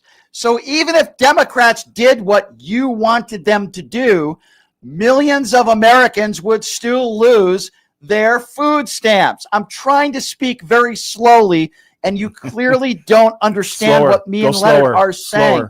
Leonard and I are trying to educate you. So what that means, sir, is that on November 1st, Republicans right now on the snap of a finger could come up with $5 billion that is sitting there in D.C. to make sure the most vulnerable people don't lose their food stamps. If Democrats did what you wanted, I keep repeating myself, this guy, I still don't think Can I add something to that? Let me just say one more thing. If Democrats got those votes that you wanted them to, and voted to 60, the big and beautiful bill would still cut the benefits for food stamps for millions of Americans. Leonard, he just doesn't understand. December 31st. Yeah. A couple of months from now. How does he not know this stuff? Well, I was going to ask him, and I guess it just, we digressed or whatever, but I was going to ask him if he can name, because I can't think of a Democrat that ever said something to the tune of, oh, well, if those families can't afford the health insurance, I guess are just going to have to die. Yeah. And we're going all the way back to Mitt Romney when he was debating with Obama. Do you remember the moment where the question was a 34-year-old man can't afford health insurance, gets a terminal disease, and they said, I believe it was Mitt Romney said, well, they should have planned better like my family. I guess that guy's just going to have to die. Can I just ask Lauren a question? So what Dem has ever said that? No, not one. And Lauren, just to end the conversation here, can you just thank me and Leonard for educating you? Can you just say thank you? I think later when he calms down, he's going to be like, he's going to have an epiphany. I'm perfectly fine. Oh no, Leonard, can you thank us for educating you? Lauren. I mean, can we get a thank you from you? Lauren. Is that fair? Lauren, I keep calling him Leonard. I'm sorry. Leonard, I apologize. Lauren, can we get a thank you? Well, Brian, you should know me. I've called into your show for years. I remember you. Lauren, that's completely. But last time you made some good points. I don't know what happened this time. Lauren, that's completely academic to what I'm asking you now. I'm trying to be very nice and respectful. Lauren, that's impossible. Okay, Lauren. Lauren, can you give us? Lauren, I'm not nice to idiots. Focus. I'm not nice to idiots. I need you to focus. Okay, Lauren. Would you like to say thank you for educating me? Can you say that? No, Brian. Okay, thank you, Lauren. Thank you, Lauren. Because you're impossible because you don't have an education. A ton of really good information. Yeah, and I know I know you're being, a little satirical, but he did get a lot of information that he would have otherwise not had. Lauren, you're a buffoon. Thank you. You're right. I'm not nice to people like you because you're a MAGA jackass. Anyway, want to switch topics. Shady now. MAGA. I want to switch topics now because the day that Charlie Kirk was assassinated, I was on the air, and it was a very difficult day. Not because I was a fan of Charlie Kirk, but it was very difficult for me to explain what I saw. And if you remember, the young man who was asking Charlie Kirk about weapons and about gun control and about transgenders and all that, he asked these questions in the last seconds of Charlie Kirk's life, and I wanted to talk to him, and we're very happy to have him on the show right now. He is a Utah Valley student. His name is Hunter Kozak, and he joins us right now on the program. Hunter, I do appreciate you being here, my friend. How are you? Yeah, thanks for having me. Yeah, good to be here. I know you've probably been asked these questions a lot, so forgive me. Yeah. But let me ask you first. I mean, that's a very traumatic experience that everybody there had to see and had to go through. You were the last person to ever talk to Charlie Kirk. I would imagine that's a day you will never forget. How are you holding up after all this? Yeah, that's a difficult question to answer, obviously. I mean, UVU's been really helpful, got me some free therapy, which I go twice a week. I actually just got back from therapy appointment at UVU. I don't even know how to answer that. I think that there was the incident themselves, and then the aftermath afterward, where a lot of conspiracies regarding the fact that I asked a question about shootings right before he was shot. Actually, just yesterday there was a big conservative talk show that offered me $20,000 to take a polygraph test. Wow. Which I said yes, I would. I'd be happy to. $20,000 is a lot of money. And then all of his followers were like, "Oh, he seems too eager. He's not in on it. Let's do a different guy." I'm like, "Well, the $20,000 though." I Because would they think like you might have been in on it, and there was some sort of conspiracy theory. Is that why you think they asked you to do that? Yeah, well, there's been a lot of. I don't know if I want to get in all of it, but like, there's a lot of quote unquote coincidences, I guess. But like, yeah, I don't know. Just the fact that I was part of an organization. I'm part of Unfuck America with Brian, and there's a lot of people are like, isn't it weird that the guy who wanted to debate Charlie Kirk is part of an organization that dislikes Charlie Kirk? I'm like, it's weird that he's part of an organization that wants to debate Charlie Kirk at a debating Charlie Kirk event. Well, I think those people are. I just that those claims are very ignorant, and there's a lot of people that have a lot of conspiracy theories out there. But I know this is not the easiest thing for you to talk about, but it's just another day for you, right? You wake up, you're a student at Utah Valley, and I would imagine you were excited, right, to be able to have an opportunity to ask Charlie Kirk a few questions. Is that fair to say? Yeah, I was gonna make a TikTok video about it and everything. My wife was filming the event, 20 yards away from me. Hold on one sec. Sorry, That's okay. Terrible lighting. That's okay. And if you're just joining us, by the way, we're speaking with Utah Valley student Hunter Kozak. He was the last person to talk to Charlie Kirk. He was the one that asking the questions about transgenders and gun violence and gun control. It's still affecting him. Yeah. Go ahead, Hunter. Yeah, I know. I was there to film it. I make TikTok videos and things, and right. I was there to make a video to talk about. I wanted to challenge him on some of his beliefs. I definitely disagree with Charlie on a number of different issues. I've been pretty public about that, but I don't know. I'm also pretty anti murder and political violence and I don't know. Yeah. We all are, Hunter.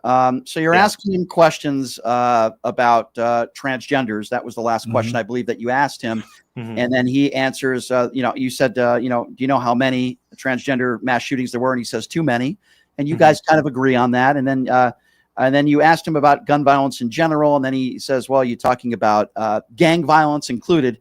And then literally a second after that, he's shot. Did you hear the gunshot when it happened? Yeah. I mean, I'm a little bit too much of a classic liberal. I didn't even know if I recognized that as a gunshot. It sounded like a firecracker to me. But I mean, that was maybe, a millisecond that I thought it was a firecracker because I was looking at him when it happened. Did you hear it from behind you or in front of you? Yeah, this will show my ignorance on guns. I don't want the conspiracy theorists to go, oh, so the gun was super close to the. I thought it was 10 feet away from me. Really? Yes. Wow. It was like right. I don't know how I've never been around a gun. I mean, I think I went shooting when I was like 11 as a Boy Scout. Right. But like, I really I'm not around guns a lot, and I really don't know how they sound or how they interact at all. I don't think you need to know a lot about guns though to have an understanding of where the sound came from. So you're saying it sounded like it was very close to you. Yeah, I when they said it was an old guy in the crowd, like 20 feet away, I was like, yes, like absolutely, that must have been what it was. Interesting. It didn't sound like I mean, whatever. I don't take my word. No, but you're a witness, and I think it's important that you share your opinions. It doesn't mean that happened, but I do find that very interesting. So okay, the moment as it happens, what exactly did you see? I think what we all saw, which was the blood out of his neck. I think as soon as it happened, I was like, he's dead. There's no way there's not a single chance that a human being could survive that. And like, like a couple people were like, "Oh, he's in critical condition." I'm like, he died the second that happened. I don't like. I don't know. I thought I looked at that and knew he had died. I think when we all saw that video, we all. I mean, I made that assertion too. It looked really horrible. So you're aware that it's and you don't know whether this is a mass shooting situation, right? You have no idea. This must have been extremely obviously traumatic to see what took place to Charlie Kirk. But what was it? Was it chaos in the seconds and minutes after? Weirdly enough, I don't know if I agree that I wasn't sure if it was a mass shooting. Like, I think I was told, I've got friends who go to the university who said something very interesting, that like, they just heard that there was a shooter on campus. So they thought it was a school shooting event, and they're hiding out in the classroom. Yeah. And texts are going out that there's a suspect on the loose, to like hide in the whatever. I had a very different experience where as soon as it happened, I feel like I knew it was an assassination. Like, if someone hates Charlie Kirk, I'm probably the safest person in that crowd, genuinely, weirdly, like terribly enough. And that's like, true. Yeah, that's and true. like, I don't say that with a lot of glee, but I was just saying, like, just on a very like factual recognition point of view, like, I dropped to the ground. I mean, I was freaked out that what I had seen, but I don't know if I was ever really thinking I was the next target. You find it, I hate to use the term ironic, but I guess I will here, that you're literally talking about gun violence. In the last seconds of his life, he's killed by a gun. I mean, I find that to be crazy and ironic and strange. Do you?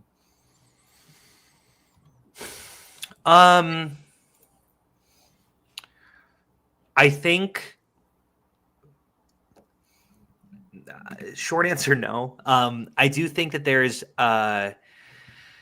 maybe I'm biased because I'm a little bit tired of people saying it's too much of a coincidence, so that there must be some sort of connection forming this. But I mean, the DOJ had just put out a statement saying that trans people were going to be that they were going to start taking away gun rights from trans people, and that's what I went to challenge. I asked him about it. Yeah, we're on the same side there. I think that's like absurd. Yeah. No, of course. And I went there to challenge him on it, but I also don't think it's that crazy that someone might find it, like, someone might have found that statement would have been ironic, but it's not strange that I went to ask a question about it. But let me be clear. I kind of agree with you.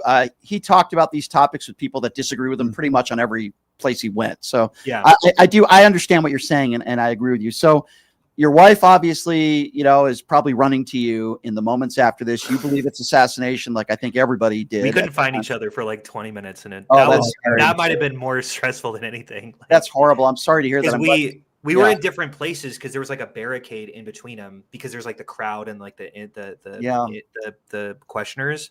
So like, I get funneled in a specific direction. I all crouch down, and the people who are asking a question, we were all sort of like in a little thing, and we go down a different avenue. And I put it, whatever. This is getting into the nitty. I don't know if this is interesting, but I put my phone on do not disturb, because she was going to be recording me, and I wanted to make sure I didn't get like a phone call during it. Right. And she didn't realize it, and I called her like 5 times. Oh, and she just yeah. So I've never Hunter, I've never witnessed anybody get murdered in person before. I hope I never do. And as I've said, this is obviously traumatic. And I've talked to Parker, who's a friend of mine who was there, and he was ready to ask him a question soon after you, my understanding. Right. I didn't see him in line. Yeah, he was getting there. He was in the crowd. Oh, I see. I don't think people really understand. Obviously, it's traumatic for his friends, his family, and everybody involved. But I also talk about people like you and people that were actually there. I mean, this is not something you will ever forget, right? Yeah, I do think there's a fine line, because in a sense of it, this is, I was definitely a player in the event, in that it affected me quite a bit, but I also don't want to make the event about me. Like, he had a wife, he had kids, he had, he has a family. And I think they were much more affected by what occurred than I was. Sure, even sure. though I was closer to him than they were. I've never met the man before. That was the first time we've ever had a conversation. Right. He's touched people outside of that one event, and I don't know. I don't want to turn into the Charlie Kirk guy, and I also don't think that'd be fair to Charlie Kirk either. Like, No, if I get were to that. die, I understand. just talking to Yeah. a random person, it's like Yeah. it would really suck that every time. Yeah. It's like I had a whole legacy, and I existed outside of that, and Yeah, at the same time, I think I totally get what you're saying, and I agree with you. But obviously, it's traumatic for everybody that was there. I'm sure you would agree with that for you and your wife and everybody. But obviously, I understand where you're going with that. All right, I have to ask you this question. I know you alluded to the fact that you don't know a lot about guns, and you felt like the gunshot was maybe 10 feet away. We don't know. What we do know is that a 22-year-old allegedly was on a roof. I think there's a lot more questions than answers. I want to ask you this question. You were there. You were the last person to speak to Charlie Kirk. Do you believe that this could have been an inside job? And do you believe there's more to this story than what we've heard? I really hate doing this because I know this is not going to play well to your audience. No, I don't think so at all. I think I've never been a conspiracy theorist. And I think here's what I will say. I've had 3 separate conversations with the FBI. I've also had conversations, or maybe not conversations, but I've watched a lot of videos of conspiracy theorists online.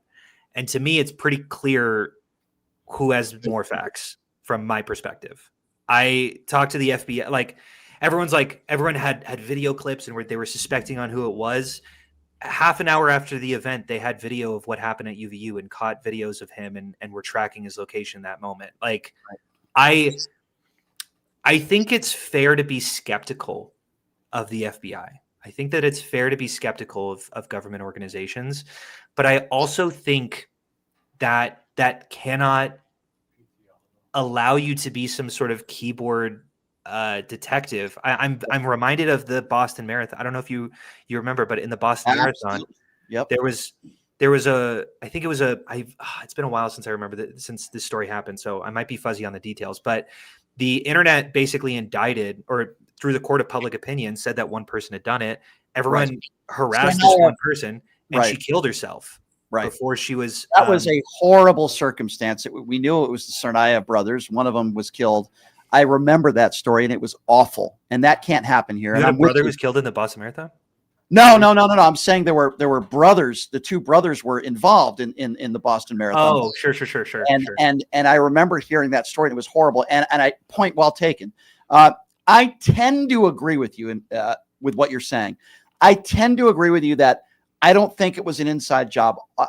Everybody grieves differently. I think Charlie's wife, who I thought of the moment this happened, but I just think her behavior has been very strange. Maybe it could be she's just a very strange person. I don't know. I still feel for her and her kids. There's a lot of people with conspiracy theories about law enforcement that were there. And I don't know, Leonard, if you can add anything to that, but I haven't seen any direct evidence to show me that this was like some sort of inside job, right? I don't know. No, there's a lot of stuff on social media. And how you doing, Hunter? My name is Leonard. I co-host with Brian once in a while. And I know that an experience like that had to change you in certain ways. But I wonder, is this something that, would you go debate again? Or is it something that you would recommend other people debate in public about the issues that are important to everyone? I mean, I'm always of. This reminds me of No Kings protest that happened. So I live in Utah, obviously. I went to the No Kings protest. It actually, I didn't go to the one in Salt Lake. I went to a subsidiary close to it. There was a shooting in Salt Lake, and a man was killed. And a guy I knew, one of my dad's best friends, was like right next to the guy when it happened. Wow. And my mom was like, "Stop going to these events. Stop going. Like, why can't you learn and hide yourself in?" And I understand that impulse, but I also think that that's how they win. That's how we resort to violence. It's how we ensure that conversation and debate can't happen, is if we shut ourselves in, we're terrified, and we're impulsive and reactive. Yeah. And I believed that day, I've believed before, and I still believe to this day that debate and conversation are necessary for any sort of political movement to sort of gain its feet. I think we need to learn how to have conversations with other people. I think my biggest critiques of my fellow left-wing friends are that sometimes they don't know how to defend their positions, and they don't know how to get someone to agree with them, or at least to acknowledge where they're coming from. And I don't think we can lose that. I don't think we can lose that. And That's I think a lot of incredibly people brave position, and your fortitude and your ability to recover are important because people are watching, and like you said, when everyone's intimidated and no one wants to speak anymore and they want to just clam up or climb into a shell and say that's somebody else's problem. For him to say that's incredibly brave. Yeah, I agree. I want to go back to what you said to start this interview because I find this fascinating and the epitome of stupidity, for lack of a better term. You have right wingers out there, Hunter, that are trying to contact you because you were the last person to speak to Charlie Kirk. You were on the microphone, and you have right wingers out there that want to give you lie detector tests because they think that you are lying about something, or you might have been involved in this. $20,000. I mean, we just have to call out these idiots because that's what they are. And you're probably a nicer person than I am. But anybody who thinks that you should take a lie detector test is an imbecile. I mean, is there anything you want to say that? Because I find that to be utterly ridiculous. It's embarrassing. I think that an incident is rife with people wanting to know answers, and I understand that impulse. I totally get it, and they're going to seek. I don't know. Sometimes I'm too math brained. I'm getting my degree in math at UV. I'm going to be a math teacher, but like, I learn a lot. So something that we talk a lot about with probability is something called post hoc probabilities, which essentially, after the event occurs, you look back on the incident and you say, what's the likelihood that happened? That's always going to be higher than what actually was unusual about the incident. I don't know if this makes sense, but like if you look at a deck of cards and you shuffle it, you would say, well, that must have been cheating because there's a one in basically an infinite amount of chance that it would end up in that specific way. But everything is a one in an infinite amount of chance, right? Like everything seems strange once you start looking at it and say it's strange, if that makes sense. Yeah, no, it does. But everything can happen at the same time. Absolutely. Yeah. And that's the thing is like, yeah, you know what? It's a little weird. A couple factors in my life. Like I agree that if you hyperanalyze I don't know. I was in a play 7 years ago, a community play, and people are like, he wanted to be an actor. He's a crisis actor. I'm like, that's the one thing I did. And I did it because my girlfriend was in the play. Like, and she's like, it would be fun to do it together. And I haven't done anything since. And that it was like, it was like it was like a, whatever. It doesn't, I hate also engaging with this because it's also like, I don't know if it's helpful to just consistently counter every I don't think it is either. I don't think it is either. If you're just joining us, Utah Valley student Hunter Kozak, he was the last person to speak to Charlie Kirk. He had the microphone when Charlie Kirk was murdered. I think what's very brave of you, and I can also attest to this, is that you were here in Las Vegas for the Un-F America tour. You were here last week, and I had the opportunity to meet you and a lot of other really good people. I think it's great that you're continuing to get out there and you want to spread the voice. You've also were interviewed, correct me if I'm wrong, by 60 Minutes. You've been all over the place. You've been interviewed in the days and weeks after this, which it kind of like, I mean, this isn't something that you wanted, obviously. It's kind of crazy, right? I mean, your life turns upside down, and now all of a sudden 60 Minutes wants to talk to you. Yeah. I think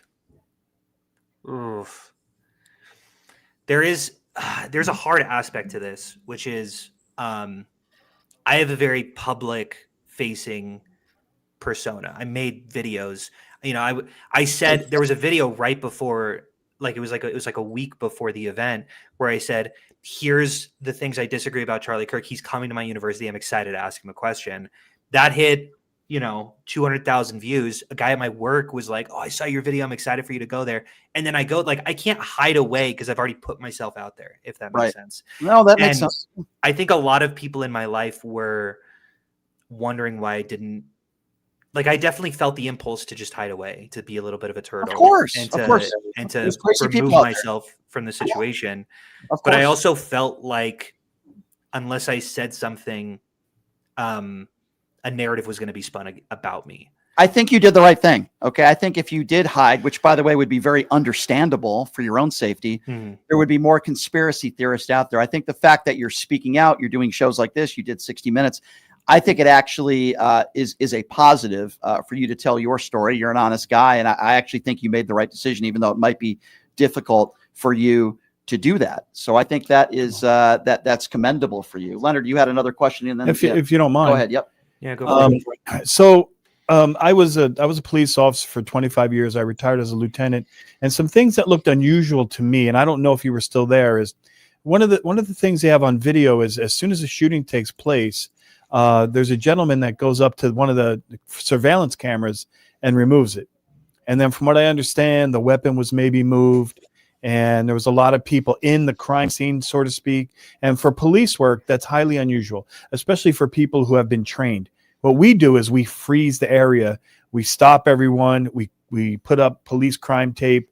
And I was wondering if after the fact, if you saw any of that activity, if you saw them removing cameras and people taking stuff out of the crime scene, or were you were you moving on to other things?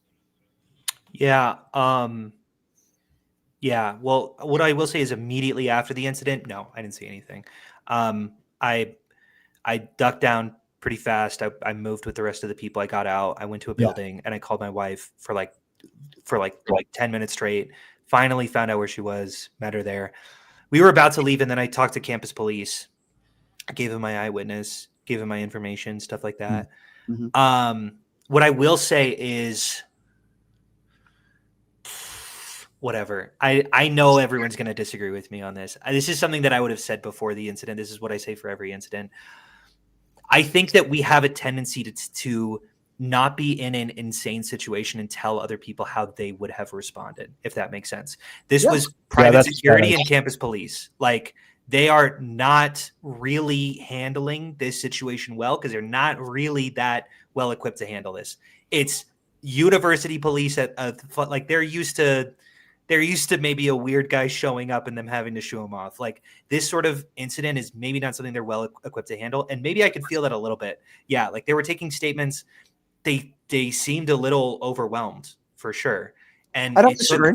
It took 15, 20 minutes before city police came, maybe shorter than that. I don't know. I was kind of. Do you think that in Tyler Robinson's trial, if he has one, if there's not some sort of plea deal or something, I don't know. Do you feel like you could be a witness? And has anyone ever said to you that you might be someone that's going to be up there? Yeah. Well, I 2-3 days after the incident, after I started getting really harassed by a bunch of people and saying that I was in on it, I got an attorney. And it was pro bono, thank God. Like, that the guy was actually, I don't even know if it was pro bono. My father-in-law got him for me, so I don't know if he paid for it or if the lawyer did, but I haven't been paid a bill. So shout out to either one of those. That's good. Yeah. He said, yeah, like, one, we went to the FBI together. But two, he told me later that when Tyler got his his charges, one of the charges was endangering like the public. That makes sense. Anytime you fire a weapon in public, yeah. And that's one of the charges. And I do think that I am the person who is probably endangered the most. So it would make sure. So that's what my attorney said. Well, sorry, I don't think this. My attorney told me this. And said you are likely the witness for that specific charge. So you might be called up. Subpoenaed. Well, I don't know if I'm subpoenaed. I don't know how it works. Wouldn't surprise me. We're up against the clock here, Hunter. I just wanted to end by saying this. First of all, I really do appreciate you coming on. I'm sorry that you and your wife and everybody had to see this. It's absolutely horrible. I do think that you're brave, that you're continuing to do these interviews and speak out about it. I think it's really important, and your voice is very important. And I think you're a smart dude. You're a good guy, and nobody wanted this to happen. It's horrible. And I do appreciate you taking the time to come on. And I really do look forward to getting to know you a little bit better and see you on some of these Un-F America Tour events that you and I and others are going to continue to do, my friend. I really do appreciate you Great taking interview. the time. Yeah, I appreciate you. I appreciate you coming on. And for all these right-wing lunatics out there that want to give you a polygraph test, they're all a bunch of imbeciles and morons. And I hope that rhetoric can stop because it doesn't benefit anybody. Hunter, regards to you and your wife. I hope you guys continue to get the therapy you need. And I do appreciate you coming on, and we'll see you soon. Okay. Yeah, absolutely. And one last thing I just want to say is, Sure. No one from law enforcement has contacted me about being a witness, but if they would, hell yes, I will do anything to send this fucker away. Like he's that type of behavior, whatever. Absolutely. I'm just preaching to the choir here, but I'm with you. If he's the one who did this, I think he should spend the rest of his life behind bars. I couldn't agree with you more, Hunter. And I think that's very well said. Thank you so much for the time, my friend. I'll talk to you soon, Hunter. And I appreciate you coming on. Thank you so much. Absolutely. Thank you. Appreciate that. That's Hunter Kozak, everybody, Utah Valley student, the last person to speak to Charlie Kirk. And I think he's a really good dude. Wow. I went a little late there, Leonard, but I appreciate you coming in. It's a good interview. Yeah, I appreciate that. And I thank you for being here, and we'll see you later this week, I'm sure. And I love all you guys, and thank all you guys for tuning in, and we'll see you at the same time, same place tomorrow. Everybody have a great day. Hey, everybody. Are you struggling to find a pizza place that reminds you of Brooklyn?